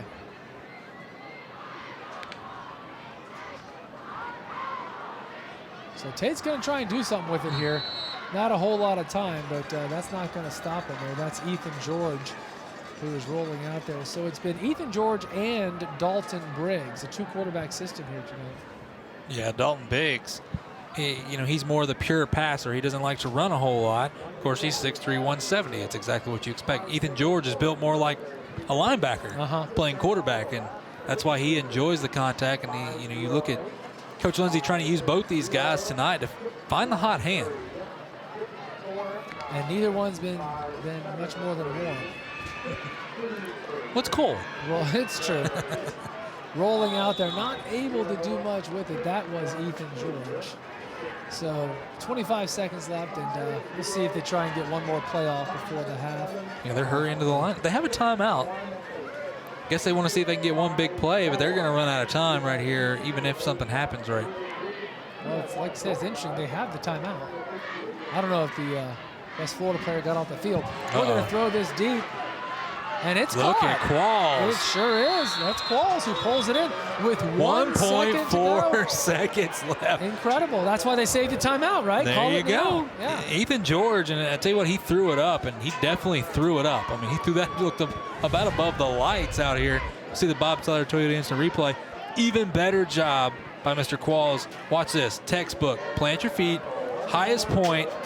Bring it down with a man draped all over him. Great job. It's a 32-yard gain, and what it does now is it does put Tate into an area where they can throw it to the end zone and see if they can complete that Hail Mary, and that would be quite a spark to a great way to end the half if they were able to find a way to pull that off. We thought they would call the timeout. They did, so that's what you're seeing right now. So it'll be 1st and 10, not that that matters, from the 39-yard line. And remember, that was about a 35-yard gain moments ago. So we know that he's got the arm to get it to the end zone. And he's going to get his chance. I tell you, if Tate pulls off this Hail Mary right here, that's kind of how everything's gone tonight. Yeah, that'd be incredible. It's been a weird night, but it wouldn't surprise me that much. Talking about Ethan George. His offensive line has to come up big here. Yes. It's like, give him the chance, You see West Florida just dropping back right there. You're just going to let them play center field. Here we go. Uh-oh. And they don't give him the chance. He's going to take the sack, and that is how this half is going to end. Credit Kaleem Muhammad coming from the outside linebacker position. And that's exactly kind of, I felt that West Florida wasn't going to let him just sit back. They were going to bring pressure from somewhere, in great delayed blitz by Mr. Muhammad right there. That worked out well if you're a Jaguar fan, and of course we're on their home turf, so lots of people are. It's 27-7 West Florida, and as you know, if you've been watching us every week, we always like to catch an interview with the coach at the beginning of the half, and then the other coach at the end of the half. Usually we'll get the coach who's on top at the beginning, so we'll see if we can get Rhett Summerford, and Clayton Habecker is going to try and pull that off. And does he have him? He's walking. He's going to get him right now. Gotcha. I think he's just about there. Okay, good. Interested to see how he thought this first half played out. Yeah, there we go. So now for the Brownsville Welding sideline report, here's Clayton Habecker. Down here with Coach Summerford, wild first half of the game. Tell me a little bit about what you thought the positives were for your team. Well, I thought we got momentum early, got a turnover on defense, which is always good, and just kind of kept the momentum the first half. I thought there was a little lull start of second quarter, and then we made a big play, and all of a sudden we got it back. So really good half for us. Proud of our seniors and proud of the whole football team. Biggest adjustment going into halftime? Well, we got to keep the intensity. You carried that momentum into halftime. Somehow we got to kind of bring it back out and make plays second half just like we did the first half. Best of luck to you, Coach, in the second half. Thank you, guys. Appreciate it. Back up to you Thank you guys. very much, Clayton, and thank you to Coach Summerford. When we come back, of course, your Scholar Athlete of the Week and the entirety of our halftime report. For now, though, we'll take a break as we get ready to enjoy the Tate Show Band of the South. It's Friday Night Rivals, folks.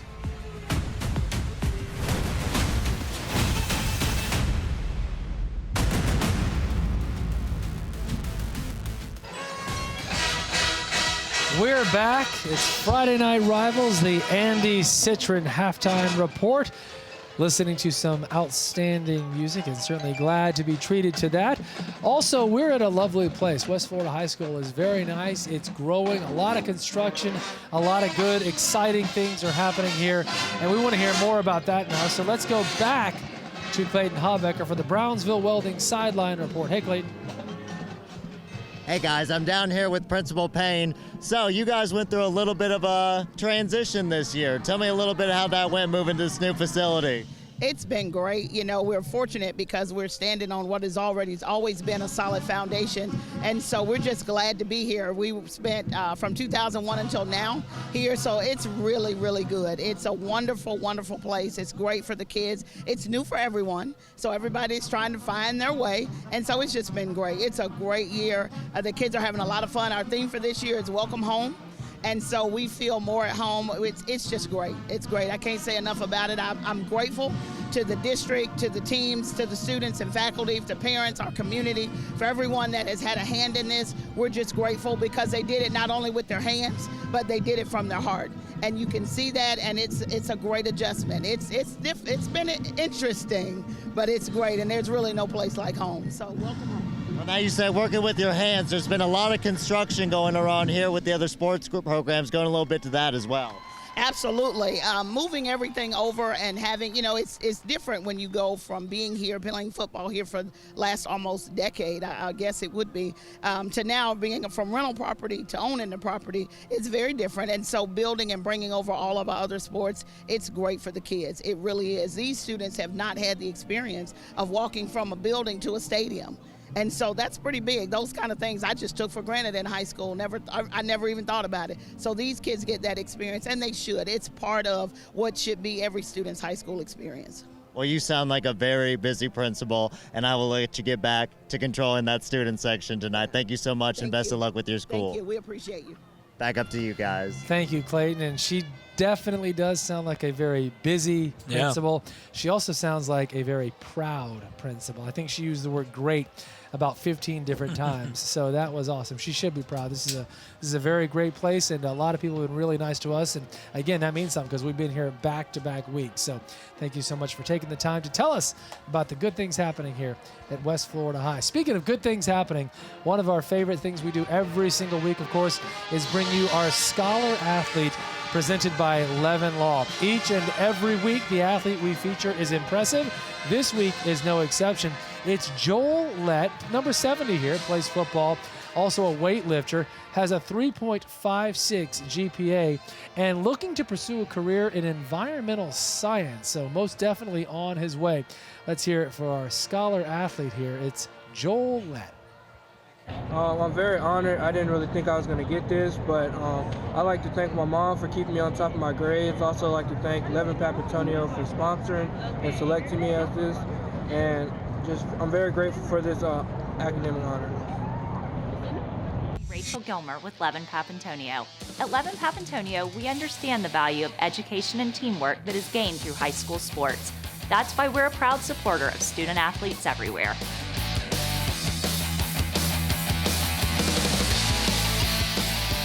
Yeah, I did participate in sports. I went to Pensacola High School, as a matter of fact, back in the 60s. Played baseball for Fred Waters, who's a well-known baseball coach around here. Teamwork, that's the main thing that's to be learned from team sports. And nobody can do anything on their own. You need somebody to help you. And that's a great lesson to learn for anybody in life. This Fjord kid is a special talent, too.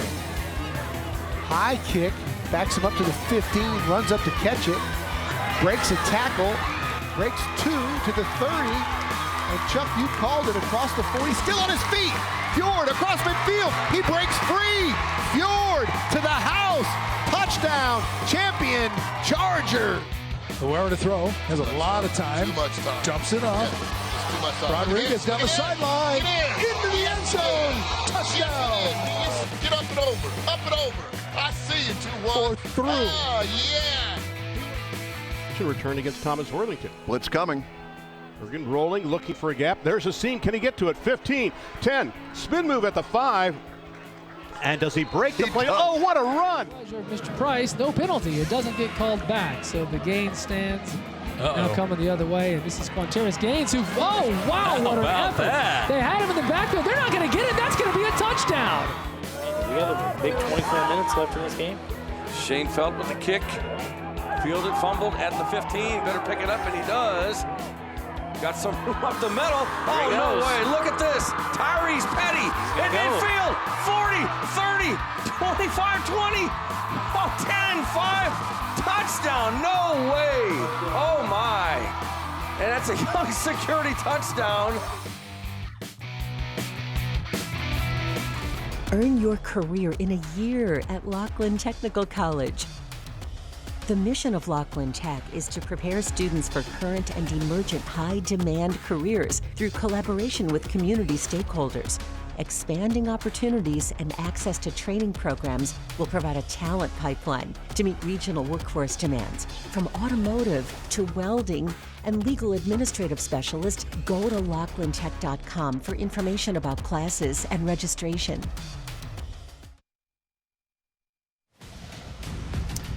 The Andy Citron halftime report continues, and we do have a few stats to look at from the first half. We're also enjoying these terrific views of the Tate High School band and the West Florida band. They've both been on the field. They've both been awesome.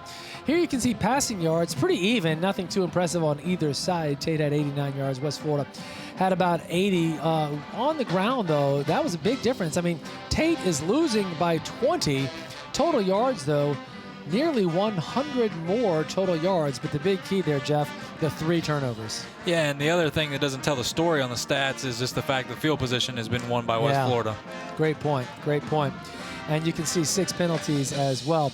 So we're getting pretty close to the second half action, and when we come back, we're hoping to hear from the Tate High School coach and get you ready for kickoff.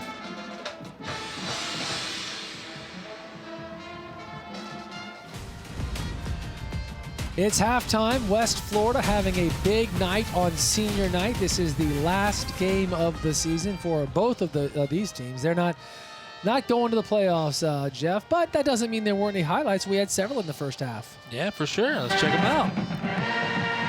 You can hear that show band. This was a big play early on there as West Florida scored quick. And Tate, though, came in. This, by the way, was an early theme as well. We saw the ball on the ground several times. And that's a rugby match going on, in case you're wondering. That was on a point after attempt that went all the way back out to the 50-yard line. And then here came Tate early on saying, hold on, we're going to make a game of this. We thought it may have been offensive interference. They didn't call it.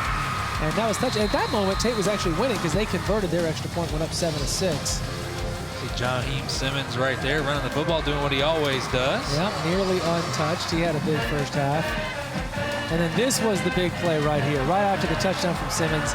The turnover here. William Carlisle returning that for 6 points. Yeah, that was sort of the game breaker. Yeah, that was when it started to get ugly. See Dalton Biggs right here going to drop back to pass. And how about this? Interception. You're never going to win that quadruple coverage battle.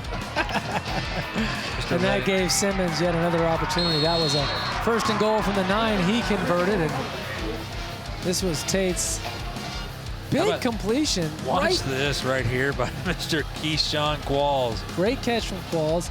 That gave Tate an opportunity for a Hail Mary on the last play of the half, but he was sacked. We didn't get to see that, and that's what has arrived us at the 27-7 score. And you can see we're still a few minutes away clearly from the action here because obviously the band is still on the field. So let's listen in for a minute.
That was great. Glad to give you guys that treat. You know, it's something we've enjoyed all season long as these halftime shows, but obviously we know we're not always on the air for those, so hopefully you enjoyed hearing that as the bands will now clear the field and we'll start to get ready here for the 3rd quarter. Jeff, you going to give us some scores? Yeah, how about this? Escambia at home tonight, up 45-0 over the Pensacola Tigers.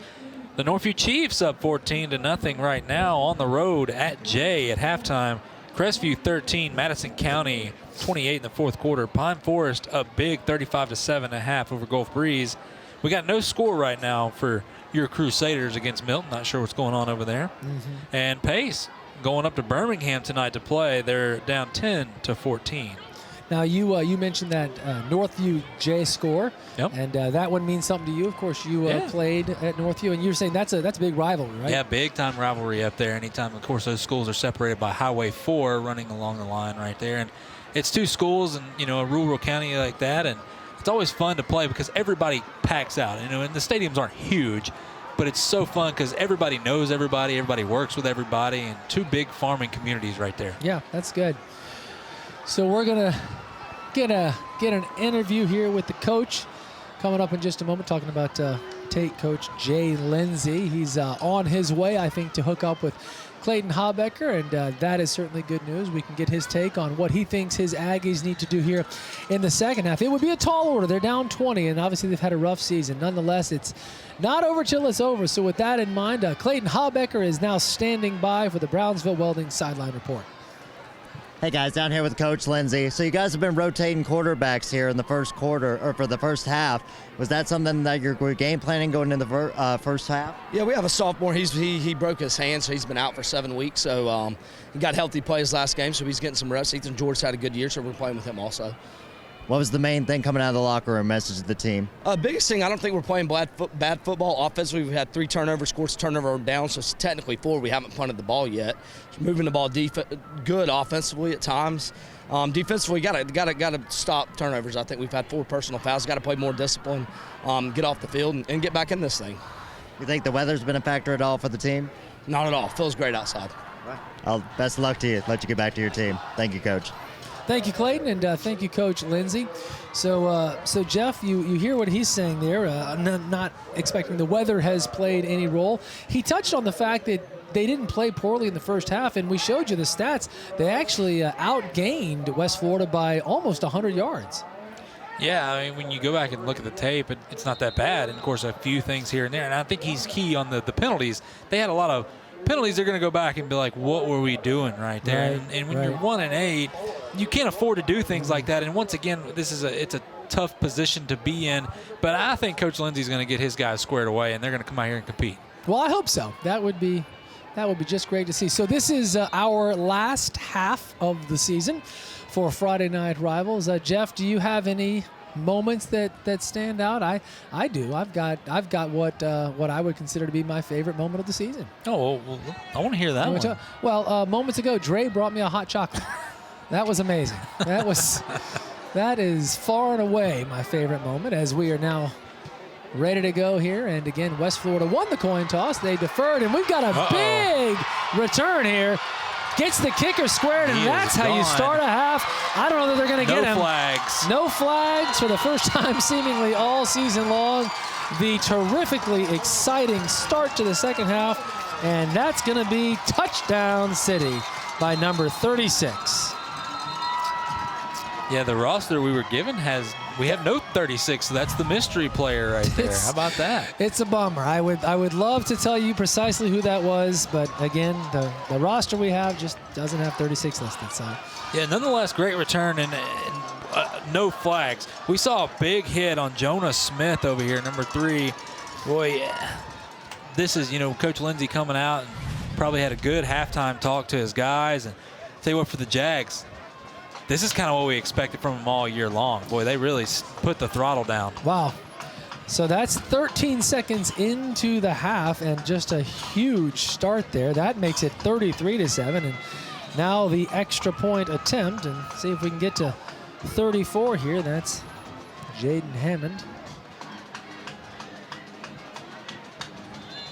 And that is up, and that is good. We're told that Andre Coleman is number 36. Good to know. Hopefully we're right, because we definitely want to get that young man's name on, because he gives his stands, his fans, an electric start to the half, and that makes it 34-7. It's Friday Night Rivals. It's an exciting start to our last half. Don't go anywhere, folks. Still a ways to go.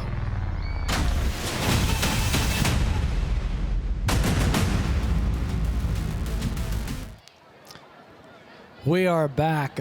Touchdown return on the kickoff there. That's an exciting start to the half, unless you're a Tate Aggie fan, in which case that was kind of a bummer. Now they'd love their opportunity, and why not, right? Why not turn the tables here? So we shall see what happens. Well, if they don't turn the tables soon, we're going to have a running clock here. As I believe it's 35 points. What do we say, 35 points. is the rule on that? Well, we're not quite there, but we're not too far away from it. You're right about that. Another big hole here. Good looking. Yeah, one tackle there. Otherwise, he may have been gonzo. Yeah, good tackle by number 37 right there, Aubrey Caldwell, because that may have just saved a touchdown. Well, all righty. Or he could have been what? Gonzo. Gonzo. All right. How about that? Yeah.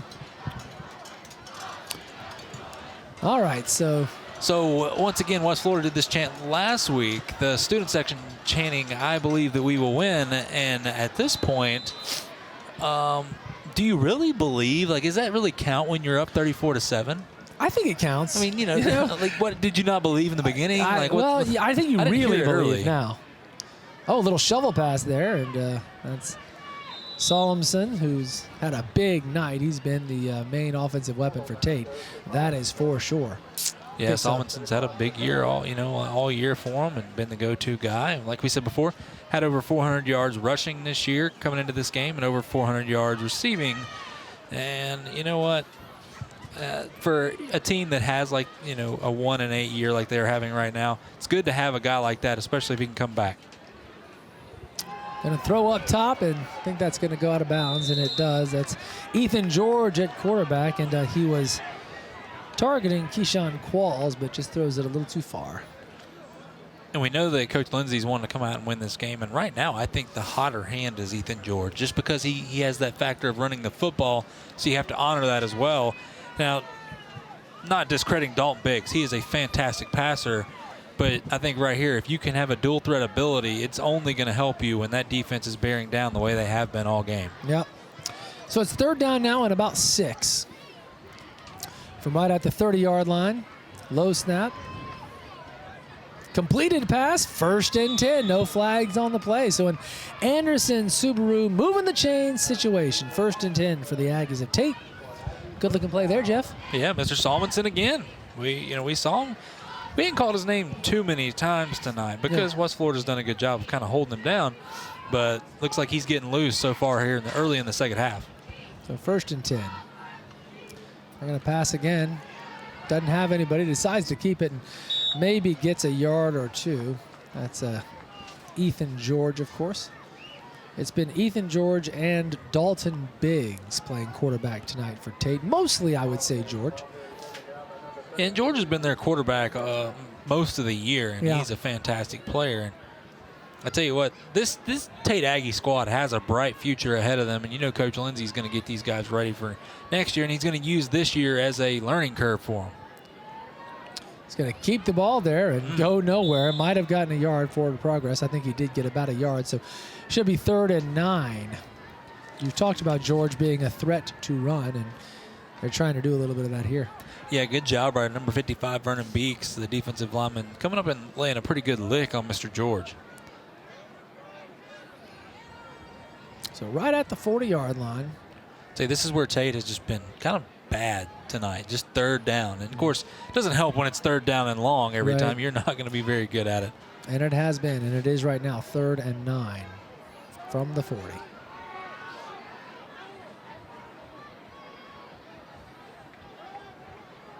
Tate's got 3 wide receivers on this side of the field. Looks like some confusion has led to a timeout. So with 9:27 to play, we're going to have Tate calling for a timeout. And we are going to go to break. It's Friday Night Rivals. When we come back, we'll see what happens here on 3rd and long for the Aggies.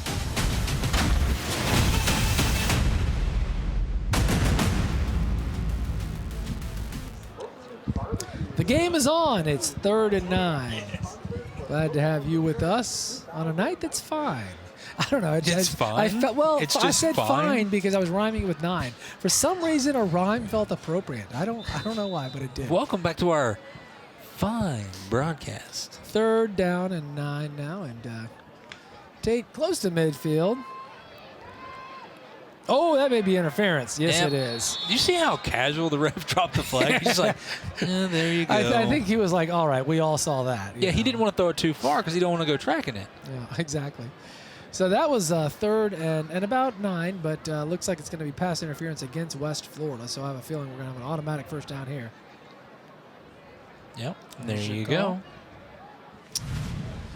We'll see the Bob Tyler Toyota instant replay. It'd be hard to miss this one. Right there. Just gotta tackle him. Salmonson's like, yeah. Hello. Can I get a flag on this, please? That's not a bad guy to get some PI on, though. Like, that's not the guy you want to get loose. So now it's on the West Florida side of the field. 1st and 10 now. It's an Anderson Subaru, 1st and 10. And this time, it's going to be a pickup of a few there. It's a good-looking effort from number 5, Keontrell Culpepper, who's tough to bring now. Yeah, like we said, that's a senior that will be leaving this Aggie squad. It's his last game here tonight. Of course, Salmonson's a senior as well. As there's seniors littered here and there for Tate, but seniors littered everywhere. Yeah, little senior here, senior there. I've gone into rhyming mode. I forgot to tell you that the last quarter or half of every season I do all rhymes. So it's been my calling card for years. You left the 80s movie references to go to rhyming. Second down now and 7. Oh, boy. George gets the pass off under duress, but throws a little high. That'll bring up 3rd now and about 7 or 8. Valerio Christopher right there. I like how you just nonchalant. So, hold on. I was just concurring. If you're doing this poetry stuff here Yeah. with all the rhyming, do I Right. need to snap? Like, are we going to make this official? Just Did you say, do you need a snap? We're not doing it. This is not a tandem situation. Oh, it's the one-man show as usual. Third and Go ahead 7. and get your last few in. In fact, Jack, would you go ahead and cut Jeff's mic? I'm not sure there's a reason. That's going to be a penalty on West Florida again. And good news for Tate. Keep on moving down the field. Well, right now their best offense is West Florida's ability to get penalties on defense. That was not enough to get them the first down. It will make it, though, much more manageable. 3rd down and about 2. And regardless, you're in 4-down territory, being down 34-7 at this point. That is for sure. See what happens here. Going to come right back up the middle, and barring a flag, I think we've got enough for our first down. It's going to be close, but he only needed a couple. So that may mark him. It's going to be close. Yeah. That was Culpepper. Yep, 4th down. Going to be about a half All yard right, short. So comes up just shy. So a moment here for West Florida. You know, they'd love to stop this drive, although drive is using the term loosely because it's mostly been predicated by penalties against West Florida. So they owe it to their coach and their fans to make the stop. We'll see if they can do so on 4th and about a foot. Not going to be much. See if Tate can find a way to convert here, keep the ball moving. This is where, if you could get under center with a 200-pound quarterback, you just sneak the ball for a yard. But they don't do that. They're going to run it up the middle. Solomonson's going to get it more. Oh, yeah. That's an Anderson Subaru 1st and 10 down to the 25-yard line. So a nice conversion on 4th down there. Good news for Tate. They keep the ball. They keep the drive going. A little hurry up right here by the Aggies. I like that. Got a little pep in their step. I'm all about it. This game's not over. Let's see what happens. And got a timeout by the Jags. Okay. Chilly night here, beautiful night here. Had that big cold front come through yesterday. Gave us a nice, cool, windy Halloween night, which was great fun for the Garmins, that's for sure. We had a good time. Took the kids out. Got lots of candy. I love it. I haven't been home since about 6:30 this morning. I will have so much candy tonight when I get home. Congratulations. That's the great part. You know, let me tell you, first of all, we didn't give that much out because not that many kids came. So I've already got that stash. And then on top of that, the stuff from the kids. So it's going to be Kit Kat Fest 2019 tonight at about 11:05. I can't wait. So, and Laffy Taffy. Go ahead, sorry. I guess it's a good thing you're not going to be on air next week. Because I'm going to be sick? Well, that and probably a couple 20 pounds heavier after all those Kit Kats. Well, you know, I got a little saying at my house. Uh-oh. Pound schmounds. Which makes me think of a Mounds bar, which all of a sudden. There you go. That goes right with it. Also sounds delish. Oh, man. Poor Jeff. Do you ever text Tommy Thrall and just be like, man, I miss you, Tommy? It would be fair if you do. I would not blame you. 1st and 10. I'll leave you silent on that one. That's okay. I hold no ill will. The keeper there picks up a couple. The great Tommy Thrall, who, of course, used to sit in this booth, did the Wahoo's games, UWF, of course, Friday Night Rivals, went on, now is doing play-by-play for the Cincinnati Reds. Talk about going big time. Yeah, no kidding. And, of course, anybody that knows Tommy knows that that's well-deserved. Not too many times you say somebody getting a job like that's well-deserved, but definitely for that man. Throw to the end zone here. Ooh. Oh, bobbled and probably was going to be just out of bounds anyway. No flag on the play, so just under 7 minutes to go as the clock continues to tick. Yeah, good job by Anthony Green. Number 6 right there, DB playing a little defense. You know what I'm pumped about? Clearly, anybody who partners with you goes big time. Tommy going to the Reds. What I want to know is, where am I a year from now? Well, listen here, you know, and I'm going to go ahead and explain that one. It's because you have to carry me all season, so anything else is just easy. You're telling the one guy who already knows it, Jeff. Wait, Tommy? Yeah. No, Tommy and I have been doing some texting of our own, let me tell you. Oh, I believe it. So the throw to the end zone there, incomplete. Going to bring up third down now from the 24-yard line.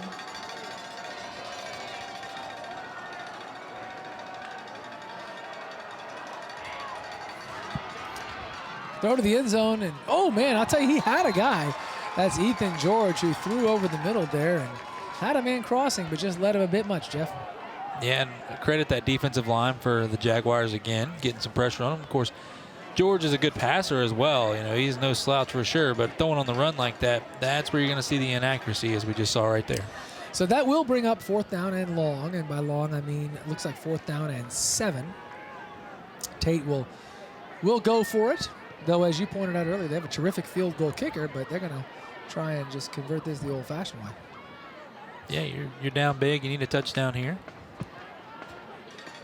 George once again under some pressure. Oh, and just that doesn't matter anyway. No. Throwing it out there like that. Even if they call grounding, it was fourth down. It'd be a loss of down. They're going to call it. So they are, but it won't matter, right? I mean, no. It's going to be West Florida's ball. Perhaps there'll be yardage assessed. Yeah, and for George there, and he was elusive there for a second. Yeah. Dodging some people. At that point, that's when I know he's trying to make something happen, and you're down big like that, but at least just throw it to the end zone there and give somebody a chance. Easier said than done when you got exactly. some big guys coming Chasing after you, though. down hard. But you would know, as we've said all season long, Jeff was an impressive high school quarterback. I was a quarterback. Well, that other word, you can get rid of that you had one. a shot to play in college. You knew what you were doing.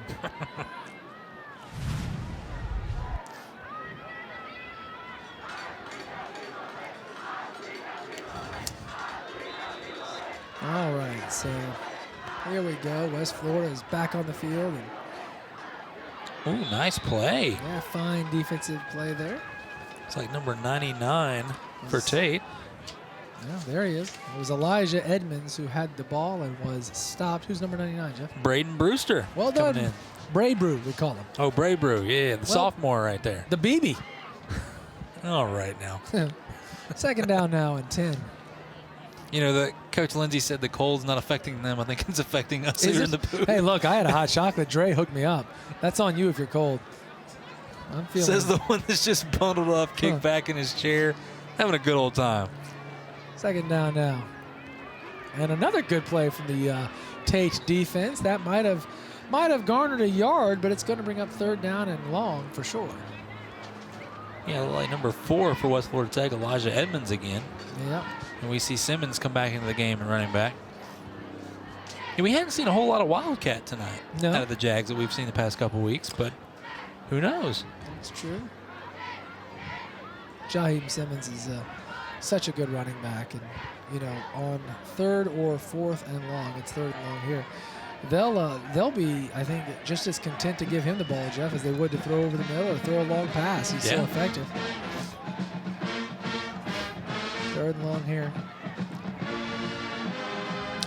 They're going to throw this one, but that's Markel Redding just really trying to avoid the sack. Throws it out of bounds. A smart play. Yeah, good job. And they're gonna kick this one away, I think.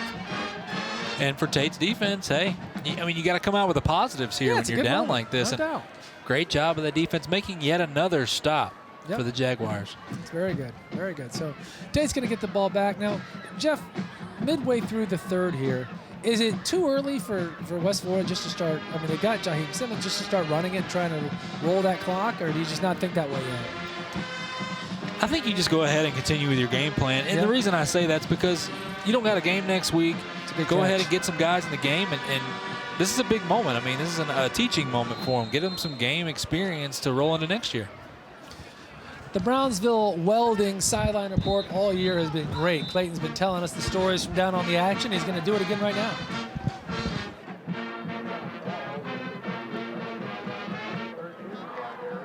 Guys, I'm down here with all the cheerleaders, the senior ones for senior night for West Florida Tech High School. I have Sanaya, McKenzie, Rainey, and Madison. I want to point out Madison. Madison is the captain of the cheerleading squad. Now, she wasn't here last week, but she came here specifically tonight for senior night. Madison, tell me what it meant to you to come out for senior night tonight and be with your fellow seniors. So it was my last, home game for high school, and I know I had to be here because you can't miss your last night. So You got to be pretty excited. You're up 34-7 going into the fourth quarter, so. we are. I'm excited and glad we're winning. Go Jags! All right, guys, I'll let you get back to pumping up the crowd. Back up to you guys in the booth. That's awesome. Great job, Clayton. Appreciate that very much. Stay warm, ladies. Yep. So here we go. Here comes Tate. That's a high throw. An incomplete pass on 1st and 10. And I tell you right there, Biggs throws a high pass, but I think it was more so Salmonson looked like he bumped into him and kind of knocked his helmet, and that may have affected the pass right there as we see George come in now. Yeah, been back and forth with Ethan George and Dalton Biggs all night here for Tate. And there's some scores at the bottom. Rutherford up 14-0, as you can see yourself. Look at North Bay Haven and Bozeman. Right Yeah, that there. is a good game. That's looking real good. Oh, fine effort to stay on his feet. Only going to pick up a yard or two, but a good effort. Still going to be 3rd and long. Yeah, and the one point, and when you look at the score, and the Tate can still come back and score a little bit or whatever. The one thing that I hope that we don't see, and they've done a good job so far in the second half, is we talked about the emotions getting the best of some people and all that pushing and shoving and all this. We haven't seen any of that so far here in the second half. You're right. So are you starting to form an opinion on your player of the game? I am.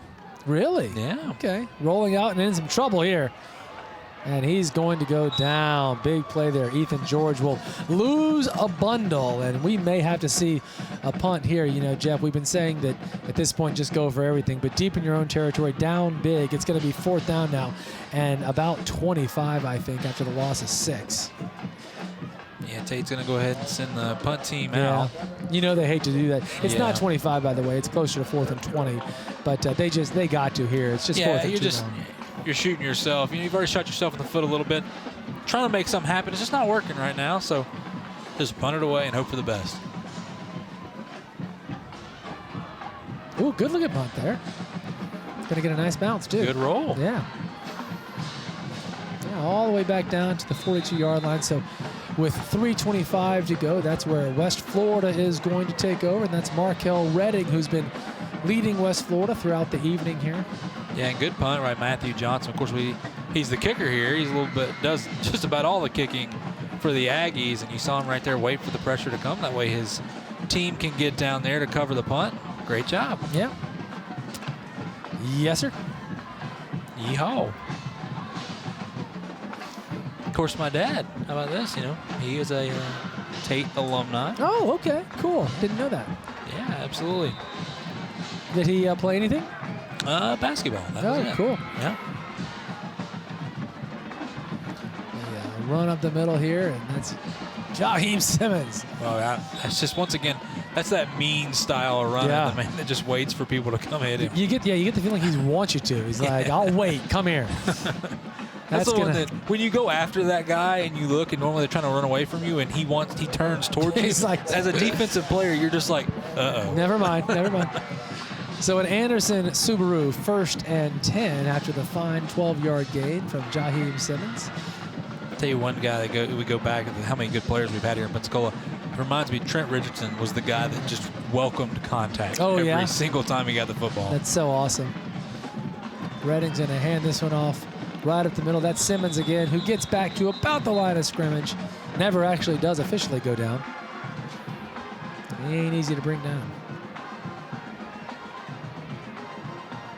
You just talk about, the season these teams have had, and of course, key players for both these squads, but Jaheim Simmons, we just can't say it enough. I mean, he is just a workhorse for these Jags, and he's awesome. Yeah, for sure, and it's going to be a shame that,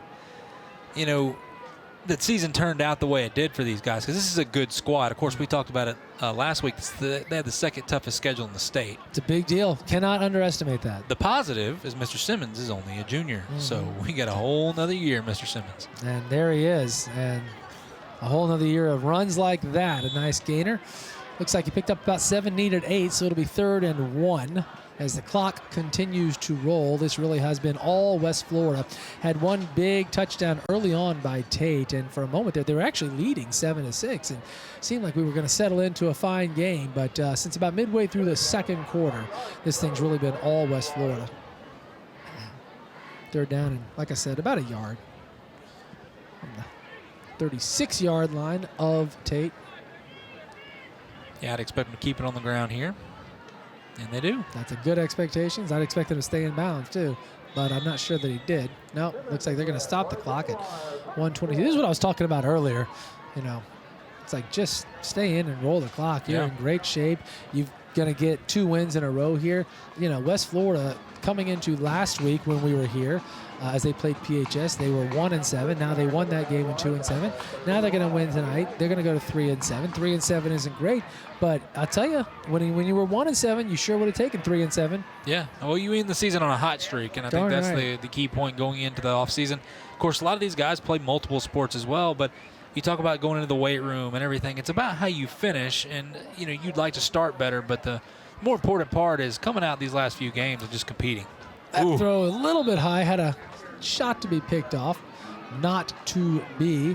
That was number 3, Jonah Smith, who tried to reel it in but didn't quite have the ups to get there, so West Florida will keep on moving. Second down and 10. You looking up scores? Yeah. You're always looking up scores. I want to know that Catholic score. It's been tough to get that one. I've got 14-6 at halftime. The Crusaders are up on Milton right now. All right, there's an update for you. I hadn't heard that yet. Second down and 10.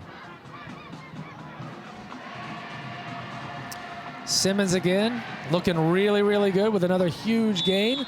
That's going to be an Anderson Subaru 1st and 10, and moving into the Synovus red zone. That's what we call the sponsored double whammy. How about that? Yeah. Making people happy all over the place. That's right. Whenever you can get the 1st and 10 and get into the red zone, and we're able to double up there, that's big time.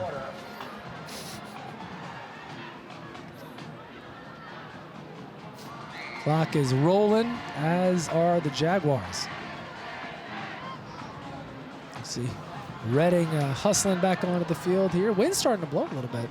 Crowd's getting into it too. They're singing. Everything's coming up big if you're a Jaguar fan right now.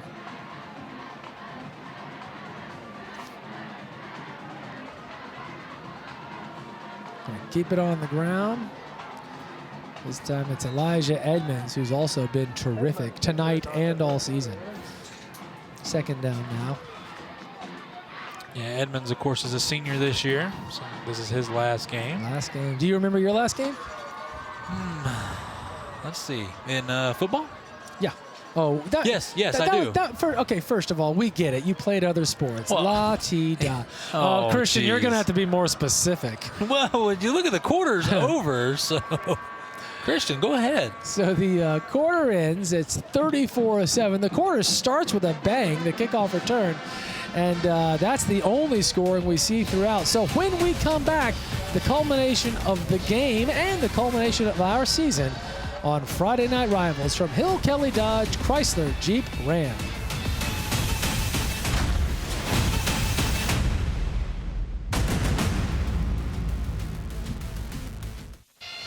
We are back. The Comfort Dental Smile Cam showing that band as they are getting after it. West Florida faithful pumped tonight. They should be. They're on the move. They're already winning big. It is extremely likely they're going to get out of here with another win tonight, as that ball is deflected and nearly picked off. No flag on the, for a second there I thought I saw a flag. I'm incorrect, so it's just going to go as an incomplete pass. And well, that could have been a big deflected pass right there. Yeah. Big turnover, and nobody was going to stop him from scoring. So Redding has his orders now on third down and about 4.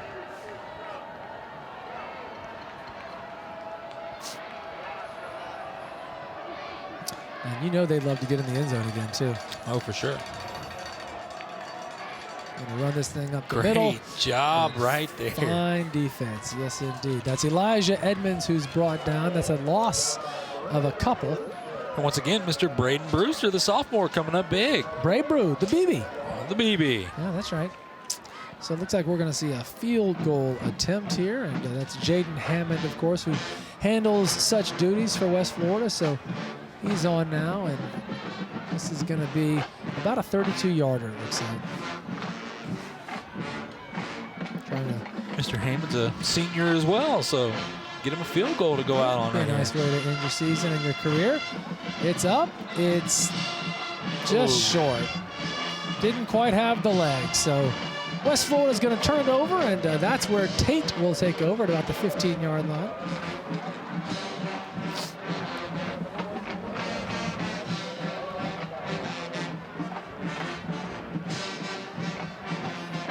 So how's the Scamby doing? I know they played PHS tonight, and you know we had them early on this season, and you told me at the time you thought they were maybe the class at the Gulf Coast, and they've ended up having just a great year, haven't they? Yeah, and of course tonight playing PHS for the Ye Olde Wash Boiler. Of course, Dan and Steve will talk about that more on Prep Football Final as well. No doubt about it. Yeah, and they're up. You know, now it's final 52-7 over PHS. See ya. Completed pass there. That's Dalton Biggs who makes the throw. I just think for Escambia, this is their year. If they're going to go make a deep run and they're going to have a chance to win state, which they definitely have a team that is competitive enough to go and compete for the state championship, this has got to be their year. Everything is kind of fallen, you know, perfect for them, and should be fun to see how they do in the playoffs. Biggs is going to throw deep, and he's got his man, and I think he brought it in. Keyshawn Qualls. He again. agrees. Wow, great catch. That's his second one. Remember the one before halftime there. Yeah, that's into double coverage, too. Good looking pass, too, there. That's Dalton Biggs who throws it down, and Qualls says yes. Boy, just the concentration. Great catch. Man, oh, man, what a great job.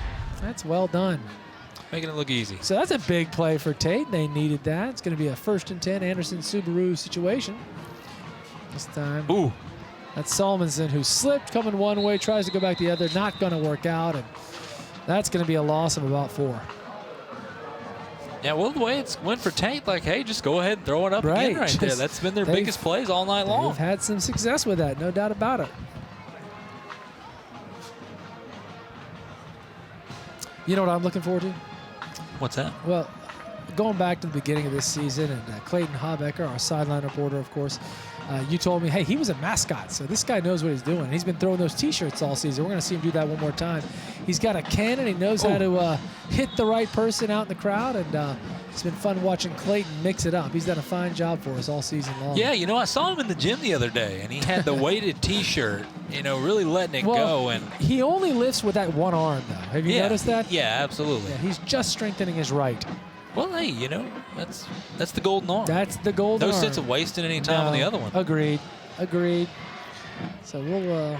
You were a three-point shooter. You understand that, right? I understood the theory of, give me the ball. and when they would be like, hey, Christian, it's defense time, I'd be like, what now? All right, have fun. Yeah, I'll be down here.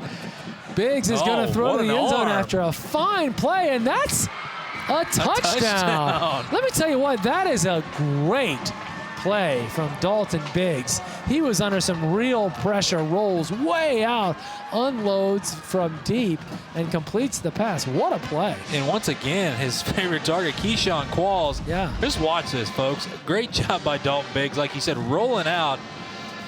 He kind of throws it against his body. He did. You're right. He didn't even. Look at that. That's a tight spiral right there. Wow. Perfect pass. Great job. And that's a big moment for Tate. That's a 40-yard touchdown strike. And Jeff, you sort of half-kiddingly said moments ago, just throw it. Just start throwing it deep. There you go. You know?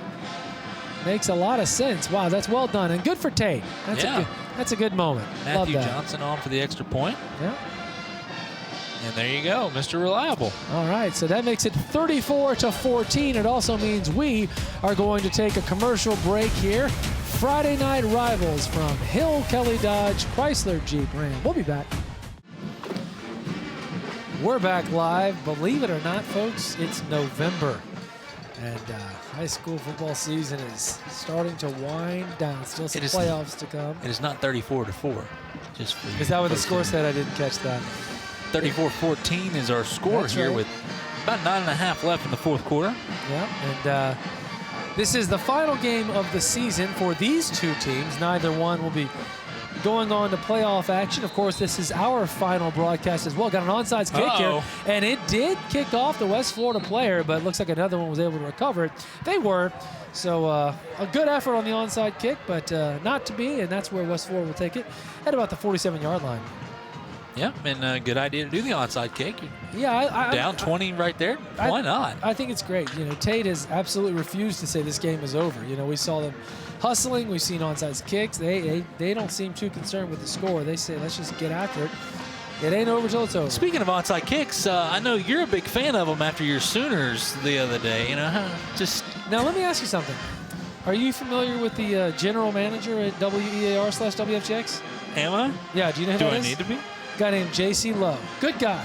Awesome. Sooner fan. Huge Sooner fan. Cool. His son is a cameraman for us here. So are you going to answer my question? That has nothing to do with my What I'm going to tell you is, that's the man who strokes the checks. I wouldn't make fun of the Sooners. Not making fun of him, asking a question.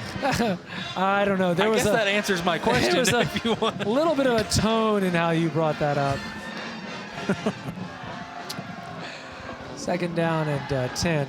Well, I told you, and I never root for the Sooners, but I told you that I was hoping they were going to go to the playoff because I'd like to see that Alabama, if Alabama pulls it off, that Alabama-Oklahoma matchup with Jalen going back. Would have been very cool and not impossible at this point, but seems unlikely. And I will say, look, that really was one of the coolest looking onside kicks I've ever seen. Not the result. I'm talking about the shape of the way that ball was rolling, like you described. That's what earlier. I wanted to get from you. That's what I was trying to, because we talked about it earlier. The old watermelon kick. I just wanted to throw you under the bus. So second down now.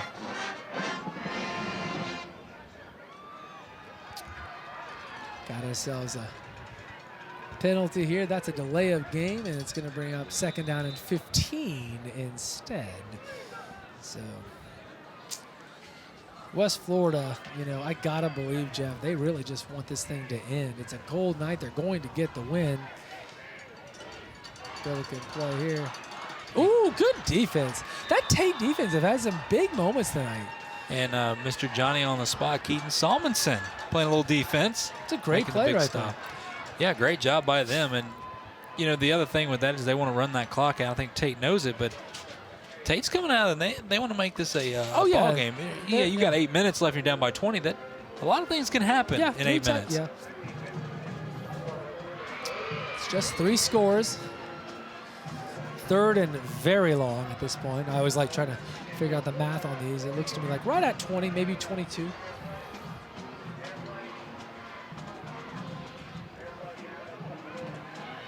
Gonna go deep. Incomplete. So that's Markel Redding was looking for Isaac Walton, who's had a big night, had a touchdown catch already and a couple of other big plays. No such luck this time around, and that's going to bring up fourth down now in about 22, and that's going to bring on the kicking unit for West Florida. Yeah, once again, the Tate defense steps up, makes another stop, and we talk about, they've given up 34 points. Well, a touchdown of that is a defensive touchdown by the Jaguars, and Tate has just had poor field position all night long. They've been put in such bad spots on defense and not really getting too much help from their offense. So that's why when you see that offense for Tate score, it kind of, peps up this defense a little bit. Oh, we may have not a good punt.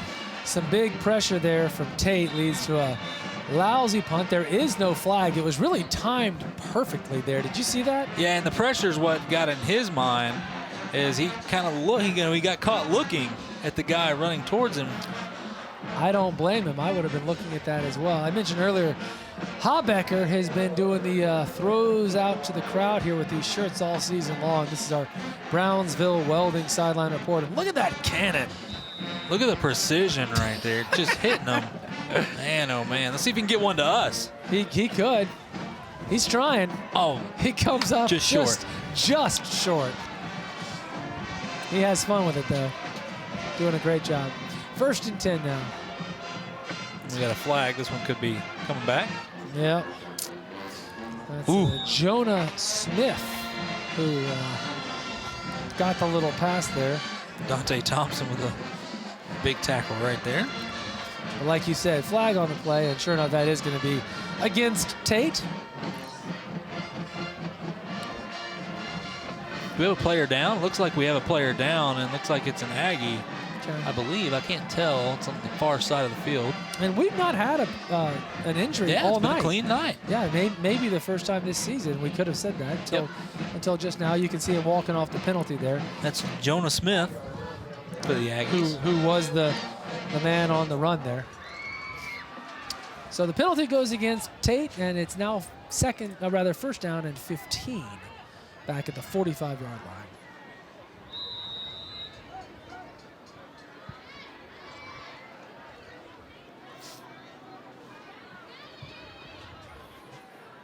So Jeff, when the season ends, are they essentially done until spring? Do they lift together as a team or anything like that? Or? Well, the guys that play basketball will go do their basketball things. Of course, I'm sure they have a lifting block sometime during the day. If not, they'll lift after school or whatever. But yeah, these guys, look, it's a tight-knit community for both these teams. They, like I said, most of them play multiple sports here, so they're going to see each other in the weight room, and definitely when you get towards that winter time and then the springtime comes around, getting ready for spring football, the ones that aren't playing baseball, we'll be gearing it up in the weight room. But I think no matter what sports you play here, they get these guys in the weight room year-round. Yeah.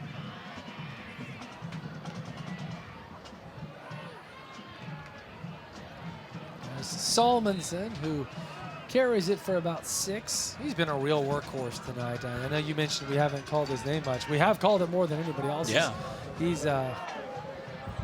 He's been the go-to man for Tate, that's for sure. Yeah, here in the second half, he's been, like you said, the go-to guy. And on defense too. Yeah. By the way, he's been impressive. Now coming back the other way, and it's another big gainer. That's going to be an Anderson Subaru 1st and 10. That's a Keontrell Culpepper who has the big run there, and as the clock continues to tick, it sits at 6:38 at this moment in time.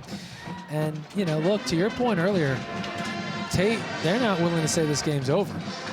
Like I said, they're a very prideful school, as they should be with all the tradition they have. We're going to see a throw to the end zone right now.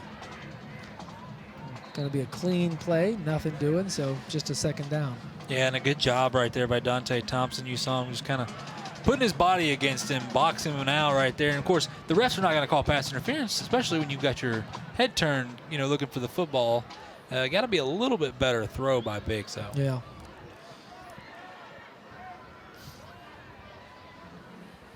So if Tate is going to try and do something here, they do want to score quickly, which certainly explains that throw. And this one as Wide well. And open. He is all alone. Forget about it. That is going to be Dalton Biggs on the pass. And that's Keldrick Toller, 5'6", a running back for the Aggies on the reception right there. 21-yard touchdown, and he could not have been more open. Look at this. Nice touch. Knows that. All by himself. Yeah, just throw it up and give him a shot, and great job by Biggs. Well, not over yet, No. This is Tate saying, hold on. Midway through the third, I declared this thing just about over, but it's now going to be down to, at most, a 14-point game, which, of course, will be 2 touchdowns and 2 extra points. Matthew Johnson off to the extra point, and it's up. It's good. I'm sorry, it was left. I thought it was in there. It was just left. So that makes it 34-20 with 6:16 to go. We are going to take a break. When we come back, I wouldn't be surprised if we see another onside kick. Stay with us.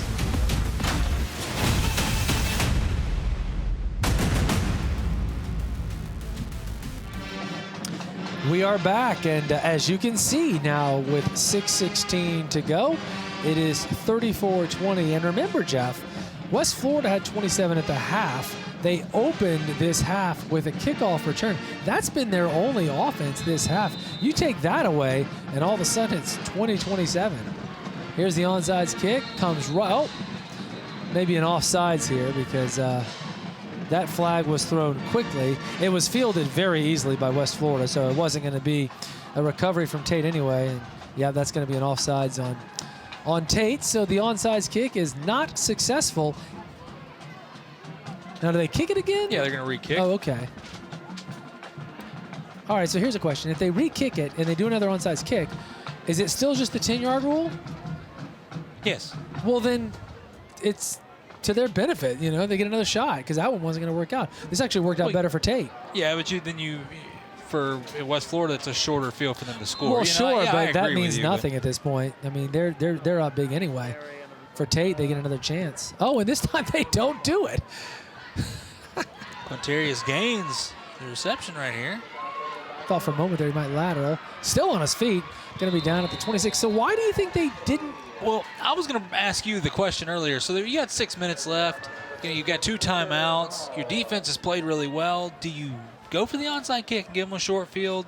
Or do you come out this first half knowing you're going to have to stop them? Right. Come out here and trust your defense. And I think this is Coach Lindsey showing his defense right now. We trust you guys to come out here and make a stop. And, hey, I don't disagree with it. Well, I mean, that's you make a good point. Maybe that did make sense. Although he did do the onside kick first. Right. So, he may have been trying to catch him off guard as well. So. Yeah. But usually anything that comes within a 10-yard radius of Mr. Gaines, he somehow catches it. I'm down with Quintarius Gaines. Super fun to watch him. He's at the bottom of the screen here. They're going to keep it on the ground. Jaheim Simmons, who is pretty much down at the line of scrimmage, perhaps got a yard. And this has got to be run out the clock time as far as West Florida is concerned. Tate has a couple of timeouts. If West Florida could make Tate burn those and pick up a couple of first downs, they might be able to just end this game. And I think that Tate will wait and see what happens. If they make a big stop here, they might call one, or they might wait till fourth down to go ahead and call a timeout. Nonetheless, calling one right here doesn't really do you much good. Yeah.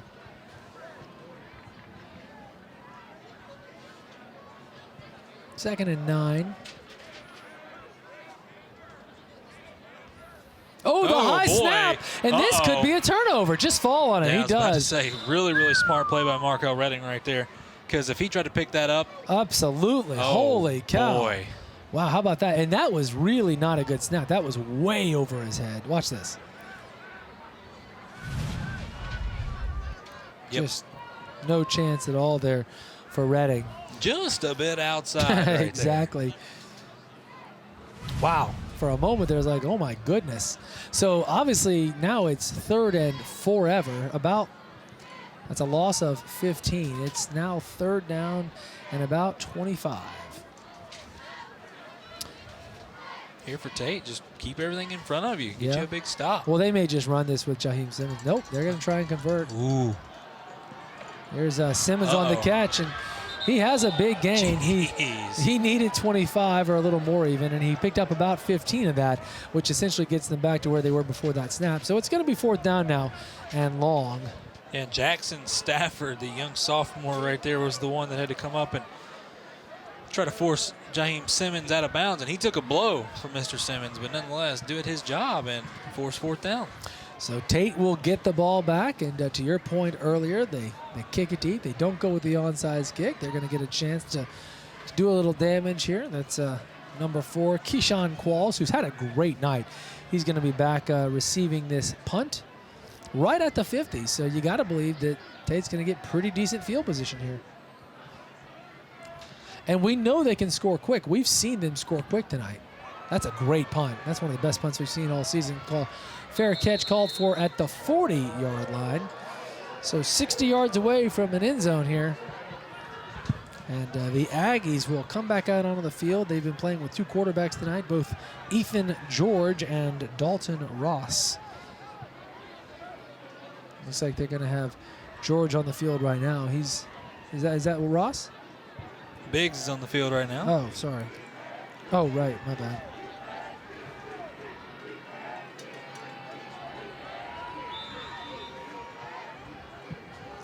All right, so what do they do? Just throw deep? It's kind of been Here's success for him lately. You can't run too much because you only got 4 minutes left and you got to score twice. And you've got 2 timeouts. They got to have a little sense of urgency here for Tate. Got to get that play in quick. They should already have another play ready. They don't have much of a sense of urgency, though. In fact, you can see Biggs there is taking his sweet time. Now under 4 minutes to play. Ooh, and some confusion there. Yep. Tate tried to get a guy on the field at the last second. That was Dagan Guy who came running. Going to be a false start. There was some confusion there. There may have been too many men on the field. That's not what the call was, but that was the next call in line, I think. Got a guy come running on. So that's going to make him go backwards. That's the wrong direction. That's the thing, when a play's over like that, you got to get it in quick, that coach, and he's got to have that play immediately ready where his quarterback should be, everybody else should be going up the line. His quarterback should look over, get the play, and run the play. Yeah. Just like we said, there's not that much time left, and they still got a ways to go as they got 60 yards to go for a touchdown right now. Second down. Biggs is going to go throw deep into double coverage, and no flag on the play. Throwing a little over everybody. So third down now. Yeah, once again, Dante Thompson and Isaac Walton playing a little DB right there. Okay. Dante Thompson's had a pretty good night. Look at that.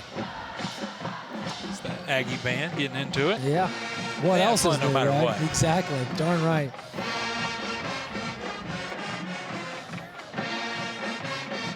So it's third down now and 10.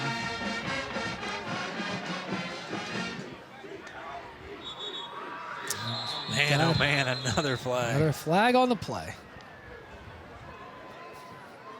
Been a little sloppy here over the last few minutes. Yep. So that's going to move them back some, make it third down and about 15. From back at the 35-yard line, they had to get to exactly midfield to get themselves a conversion and keep their hopes of a crazy comeback alive. It's the Comfort Dental Smile Cam, showing some folks smiling for sure.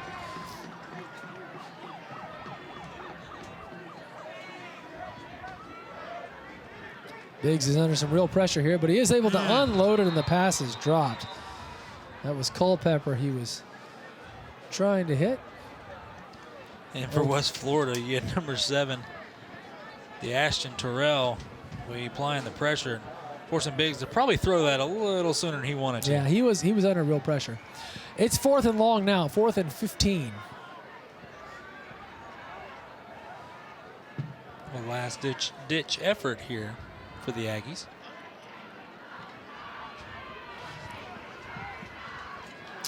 Big play here. Biggs is going to unload. It's going to be picked off too.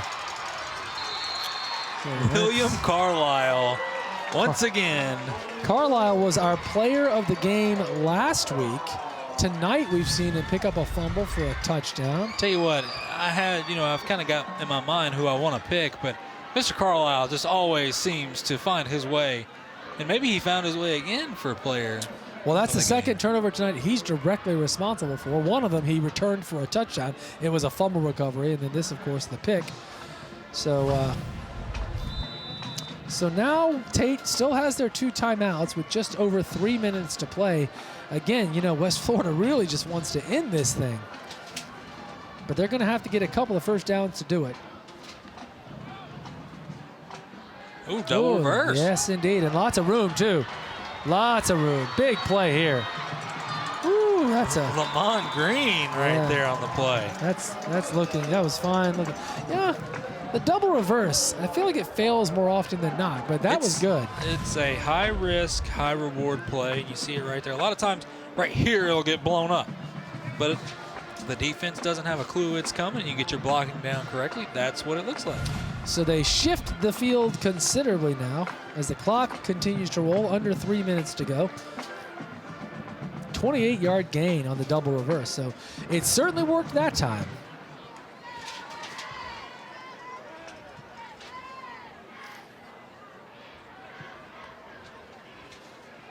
This time around, just going to come up the middle there. That's Jaheim Simmons, who's, I don't think, quite got enough for a first down, but a big pickup of about 8. Yeah, and that's kind of what I expect the rest of the way here for West Florida. Yeah, and you note that Tate has not called a timeout the last couple of plays, so perhaps acquiescing to the loss. What was that? Acquiescing to the loss. All right. Man, yeah, got a rhyme for that one? Well, I can rhyme anything with loss. Gonna come right back up the middle with Jaheim Simmons. Loses a yard or 2, I believe, and that'll bring up third down. And we got an Aggie player down. Yeah, we sure do. He's in some pain, too.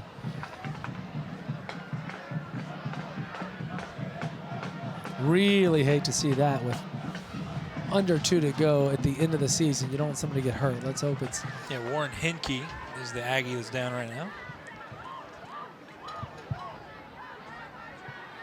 And he's up. Well, I mean... Good. He's walking under his own power, so that's good. Very good, yeah. Looks like it might be a hand injury. Yeah. Yep. Maybe a hand or a wrist. Both teams are using it as a chance to talk to their coaches. Looks like Tate has broken their huddle on the sideline here as they make their way back out. It's 3rd down and about 4. And with under 2 to go, again, this is the sort of thing where West Florida, if they can get this conversion, they should be able to finish things as the clock is wound.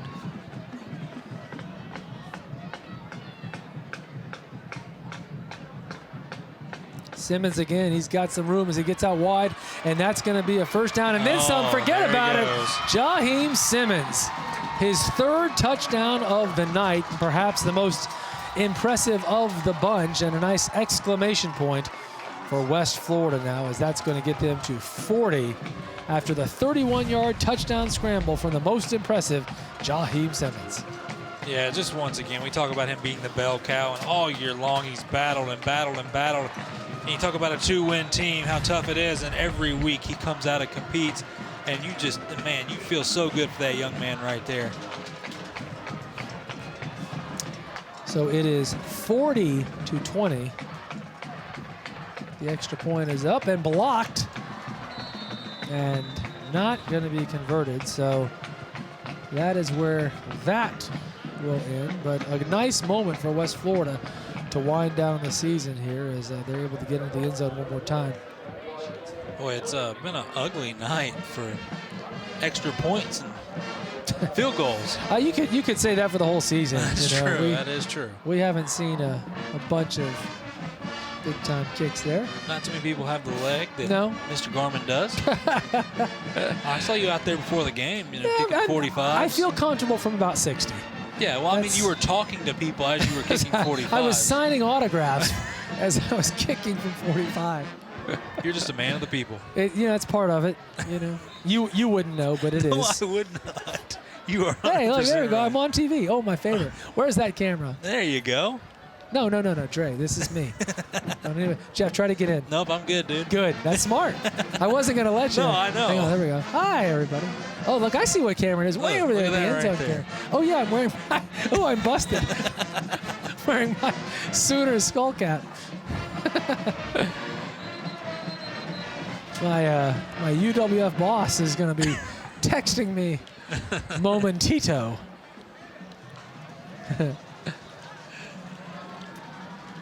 These days. So this is sort of the game that just won't end, It's like it really won't.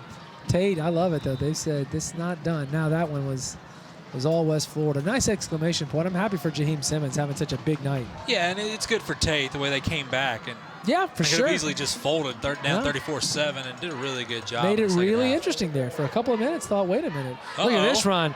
A little room on the outside. And returned all the way back to the 45-yard line. Mr. Qualls. Yeah. What else is new? Qualls has had a huge night. We got some laundry on the field. Yes, we do. Another flag is down. We've seen a whole lot of that this season, too. It's going to be a hold, so it's coming back. Okay. Regardless, Qualls is, I tell you what, he's been awesome. A special teams player for Tate. He has just been fantastic. Every single return he's had. I mean, just watch the athleticism right here. Puts his foot in the ground. Right there. And there he goes around the end. Yeah, impressive stuff. But obviously all for naught as they lose every bit of those yards. Back at the 30-yard line is where Tate will try to mount a drive. And with a minute and a half left, this may very well be their last drive of the season. And last drive of the year. We know that they're going to let Dalton Biggs air it out here. Yeah, got to go big here. Okay. I really didn't try that. Sure you did. You've been holding that all night. I didn't rhyme it, though. No. Go Biggs or go home. He needs shirts that say that. Huh? I think they're going home tonight. Well, Mr. George is in the game. Ethan George. The senior making his appearance, his last drive. Going to keep it there. As you talked about, he's a threat to run, and he does it here and still on his feet. Big pickup of about 11 yards on Anderson's Subaru 1st and 10, and that's fine work from Ethan George. As we said, Dalton Biggs is a sophomore, so he'll be here a couple more years for the Aggies. And Coach Mr. George going out, and not the way he wanted to go out his senior year. Nonetheless, he is a fantastic player. And you know coaches wanted him to get in the field one more time there. Here comes Solmonson. Cutting. Oh, nice cut there. Yeah. And that's another pickup on Anderson Subaru 1st and 10. So back-to-back big runs here coming up on 1 minute to go. And while we have a minute, we've said it all season, Jeff, and I want to say it again, and it's absolutely genuine. You and I have the luxury of these games of showing up about an hour and a half before kickoff. That is not a luxury afforded to everybody who works on this show. Most of them get here, great play there, around 1 o'clock, 2 o'clock in the afternoon. And this is the first time out of 10 games where it wasn't really hot and really uncomfortable. And they unload these cameras and they unwind these cables and they start planning and conducting interviews and everything else that goes into this. And I can assure you a whole lot goes into this. So thank you to our crew. They're awesome. And they love it too. That's the cool thing is we have a good time. We have a lot of laughs. We bring you these games. Big throw to the end zone there is incomplete. And hopefully you have enjoyed it the way we have because it really has been a lot of fun. The last month has been kind of crazy with the couple of shifts because of the tropical weather. We had a couple of running clock situations. So it's been kind of a crazy season, but it sure has been fun. And I tell you, the moment you talk about, the moments, the course through this year, I think the moment for me was the Monday night game we did. And not because it was on Monday night, but because it poured I'm talking about downpour. Throw over the middle here is a little high, incomplete with 30 seconds left. For about 2 hours straight, and if you watch that Lincoln Crestview game, you saw it. I mean, the players were out there in 3 inches of water, and our crew didn't move. I mean, they were out there in it, and they just did a fantastic job. And once they came back after the lightning delay, they were right back at it. And tell you what, just hats off to everybody that's involved in this. Yeah, there's a Clayton Habecker. Moments ago, you saw Kip. Devin Green. Kip does audio. The woman there on the right that you just saw right there with the red hat, that's Devin Green. Her job is really cool. Every time there's a timeout on the field, she's the one who goes on the field and look at this catch. Keyshawn Qualls again. Her job is to stand there and let the refs know you can't start this game because we're in a commercial.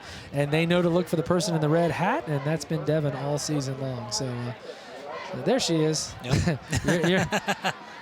Logan is there as well. Hey, Logan. Look at I don't know if Logan can hear. He's not wearing headsets, but he's waving. Throw to the end zone. Oh gosh, looks like a late hit there, but they're going to let it go. Logan's been awesome, and of course you can't see the crew that's in our. There's Logan, who's in our production truck, and that's a full crew as well. They're the ones who are talking to us all the time, bringing you all these shots. Daniel Hemme and Jack Canavan and James Roy and Daniel, if you want to get in my ear and tell me who else, I'll be happy to give a shout out to each and every one of them because I know you guys work hard. Josh Holmes, of course. My apologies, Josh. I know you're there and listening and probably going to yell at me later. That's going to be a Solmonson. Oh, he doesn't quite get in. Darn it! I was really hoping that he would. They got to hurry. They got 5 seconds. Of course, they have a timeout. But did they call the timeout? They took a timeout with 5 seconds left. They want the touchdown. Dang, I don't blame them. Yeah, I don't either. I mean, Solomon was a yard short there. Yep. Would have been nice. Herbie Strickland is the man in charge of audio. So, the couple of times this year I've been happy to sing for you guys. That's all Herbie who made that possible. Now he's going to get hate mail for that. Herbie asked that we not give out his email. Preemptively. He said that earlier. So it's a big effort. It truly is. And by the way, all of those sponsors, we say these sponsors constantly. Yep. Well, they're the ones who foot the bill. It's not cheap to do this, to get our hands on the truck and the equipment and the crew and paying for the man hours and everything else. So it's a big effort. We're appreciative. Looks like we have enough time for one more play. It happens to be from the 1 yard line. Don't you wish it was like 40-40 right now? Yes. Or no, 44-40. So they have to go for the touchdown, not the extra point. See that? When I say this is the game that won't end, 5 seconds left, and Tate's going to call one more timeout. I love it. Why not? Hey, listen, a lot of games tonight. It's 9:56, so we're just minutes away from Channel 3 News at 10. But, of course, an hour from now will be Prep Football Final with Dan and Steve. And one of my favorite things to do every Friday night is leave whatever game you and I just did for Friday Night Rivals. Go check them all out. Yeah, get home and settle in. Swing by some Whataburger, Taco Bell, or you something. name it. I usually send you a text later and tell you what I got. I'm sure you're like, why? I don't care, Christian. And then sit back and watch Dan and Steve and watch the highlights from the prep football final. So it's a good night. If you love football, it's been just a great year, and it ain't over yet. Of course, it is for these two teams, but the playoffs have not started yet. I know lots of teams around here always matter when playoff time comes. That's what I was going to say. There's so many teams in this area that are in the playoffs. So if you haven't been to a game or maybe your team didn't make it, go check them out. Because I tell you what, there's so many talented teams around here. Go support our local teams. 100%, yeah. So here we go. Touchdown. They call the Solomon. timeout, and they get the touchdown. That's great. But the game does not end. Oh, now we've got some extracurriculars. This is what we didn't want to see. Hopefully they can break it up. They're going to go ahead and run the clock. You hate to see that. Literally, well, thankfully, the coaches were quick on it and did not let that get too out of control. There's absolutely no reason to do that, but good. It's over. The game is over, by the way. It looks like they went ahead and they did roll the clock. There was 0.8 left, but I think they're going to go ahead and let it in on that touchdown, which is how things will close out. 40-26 is going to be the final score. And congratulations to West Florida, who finished the season going back-to-back with wins at home. That's very good. They were 1-7. They're going to finish 3-7. Tate, after winning in their first game, doesn't win again, so they're going to finish 1-9. And while we've got a moment, we were talking about our fabulous crew. Let me just give you some of these names. Of course, we know Clayton Habecker, who's been terrific. Our producer is Daniel Hemme. He works so hard on this, sends these great emails every week, tells us all what we can expect, has a great plan put in place.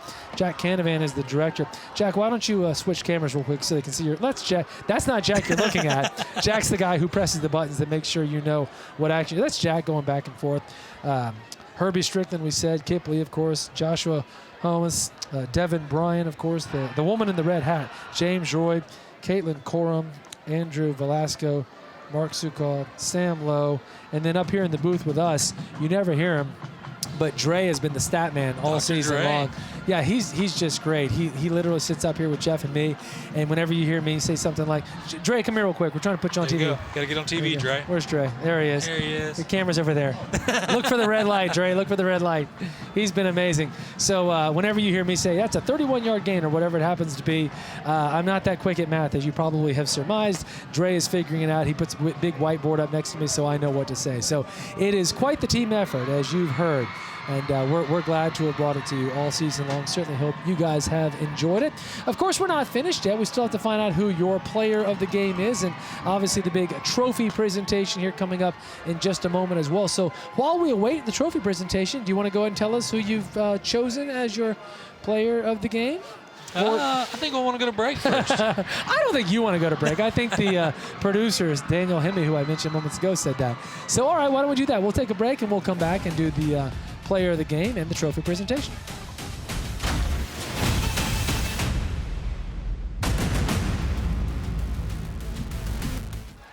We are back and just about ready to wrap things up. Still, of course, the trophy presentation. There you can see Coach Summerfield pumping his team up as he should after they win back-to-back weeks here.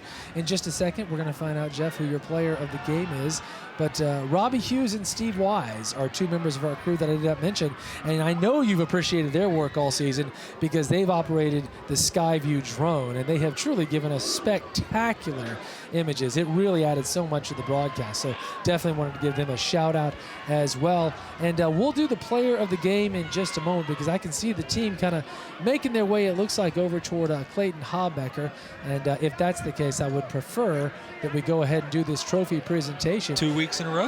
Yeah, it's very good to be a West Florida Jaguar because this is becoming standard operating procedure, is hooking up with Clayton and getting your hands on this trophy. So looks like we're about ready to go. Why don't we pitch it down now for one final Brownsville Welding sideline report. Here's Clayton Habecker.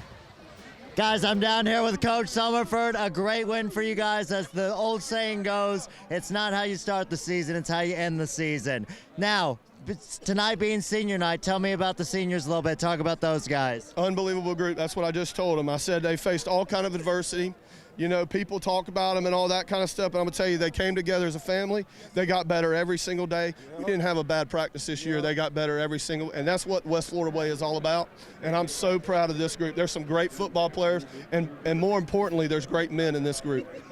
Well, congratulations. I will hand this to you.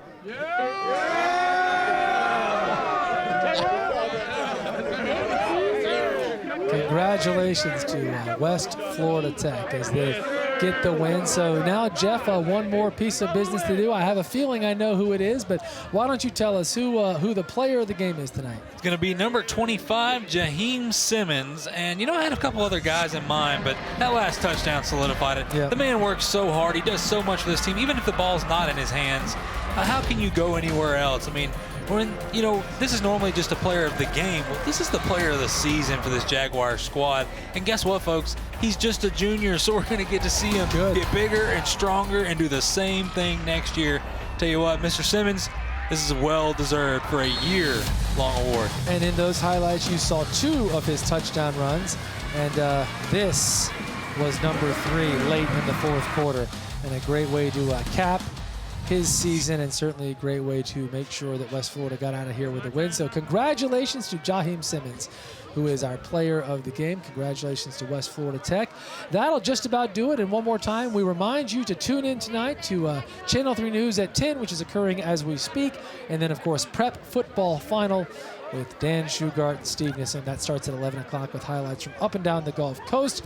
It has been our absolute pleasure to bring you these games each and every week. Hopefully you've enjoyed it, and I can assure you we are looking forward to doing the very same thing again next year. But if you love high school sports like we do, don't forget Channel 3 loves to bring you high school basketball too, so that's not far away. For Jeff Price, Clayton Habecker, and the entire Friday Night Rivals football crew, we say thank you for watching. We'll see you next year.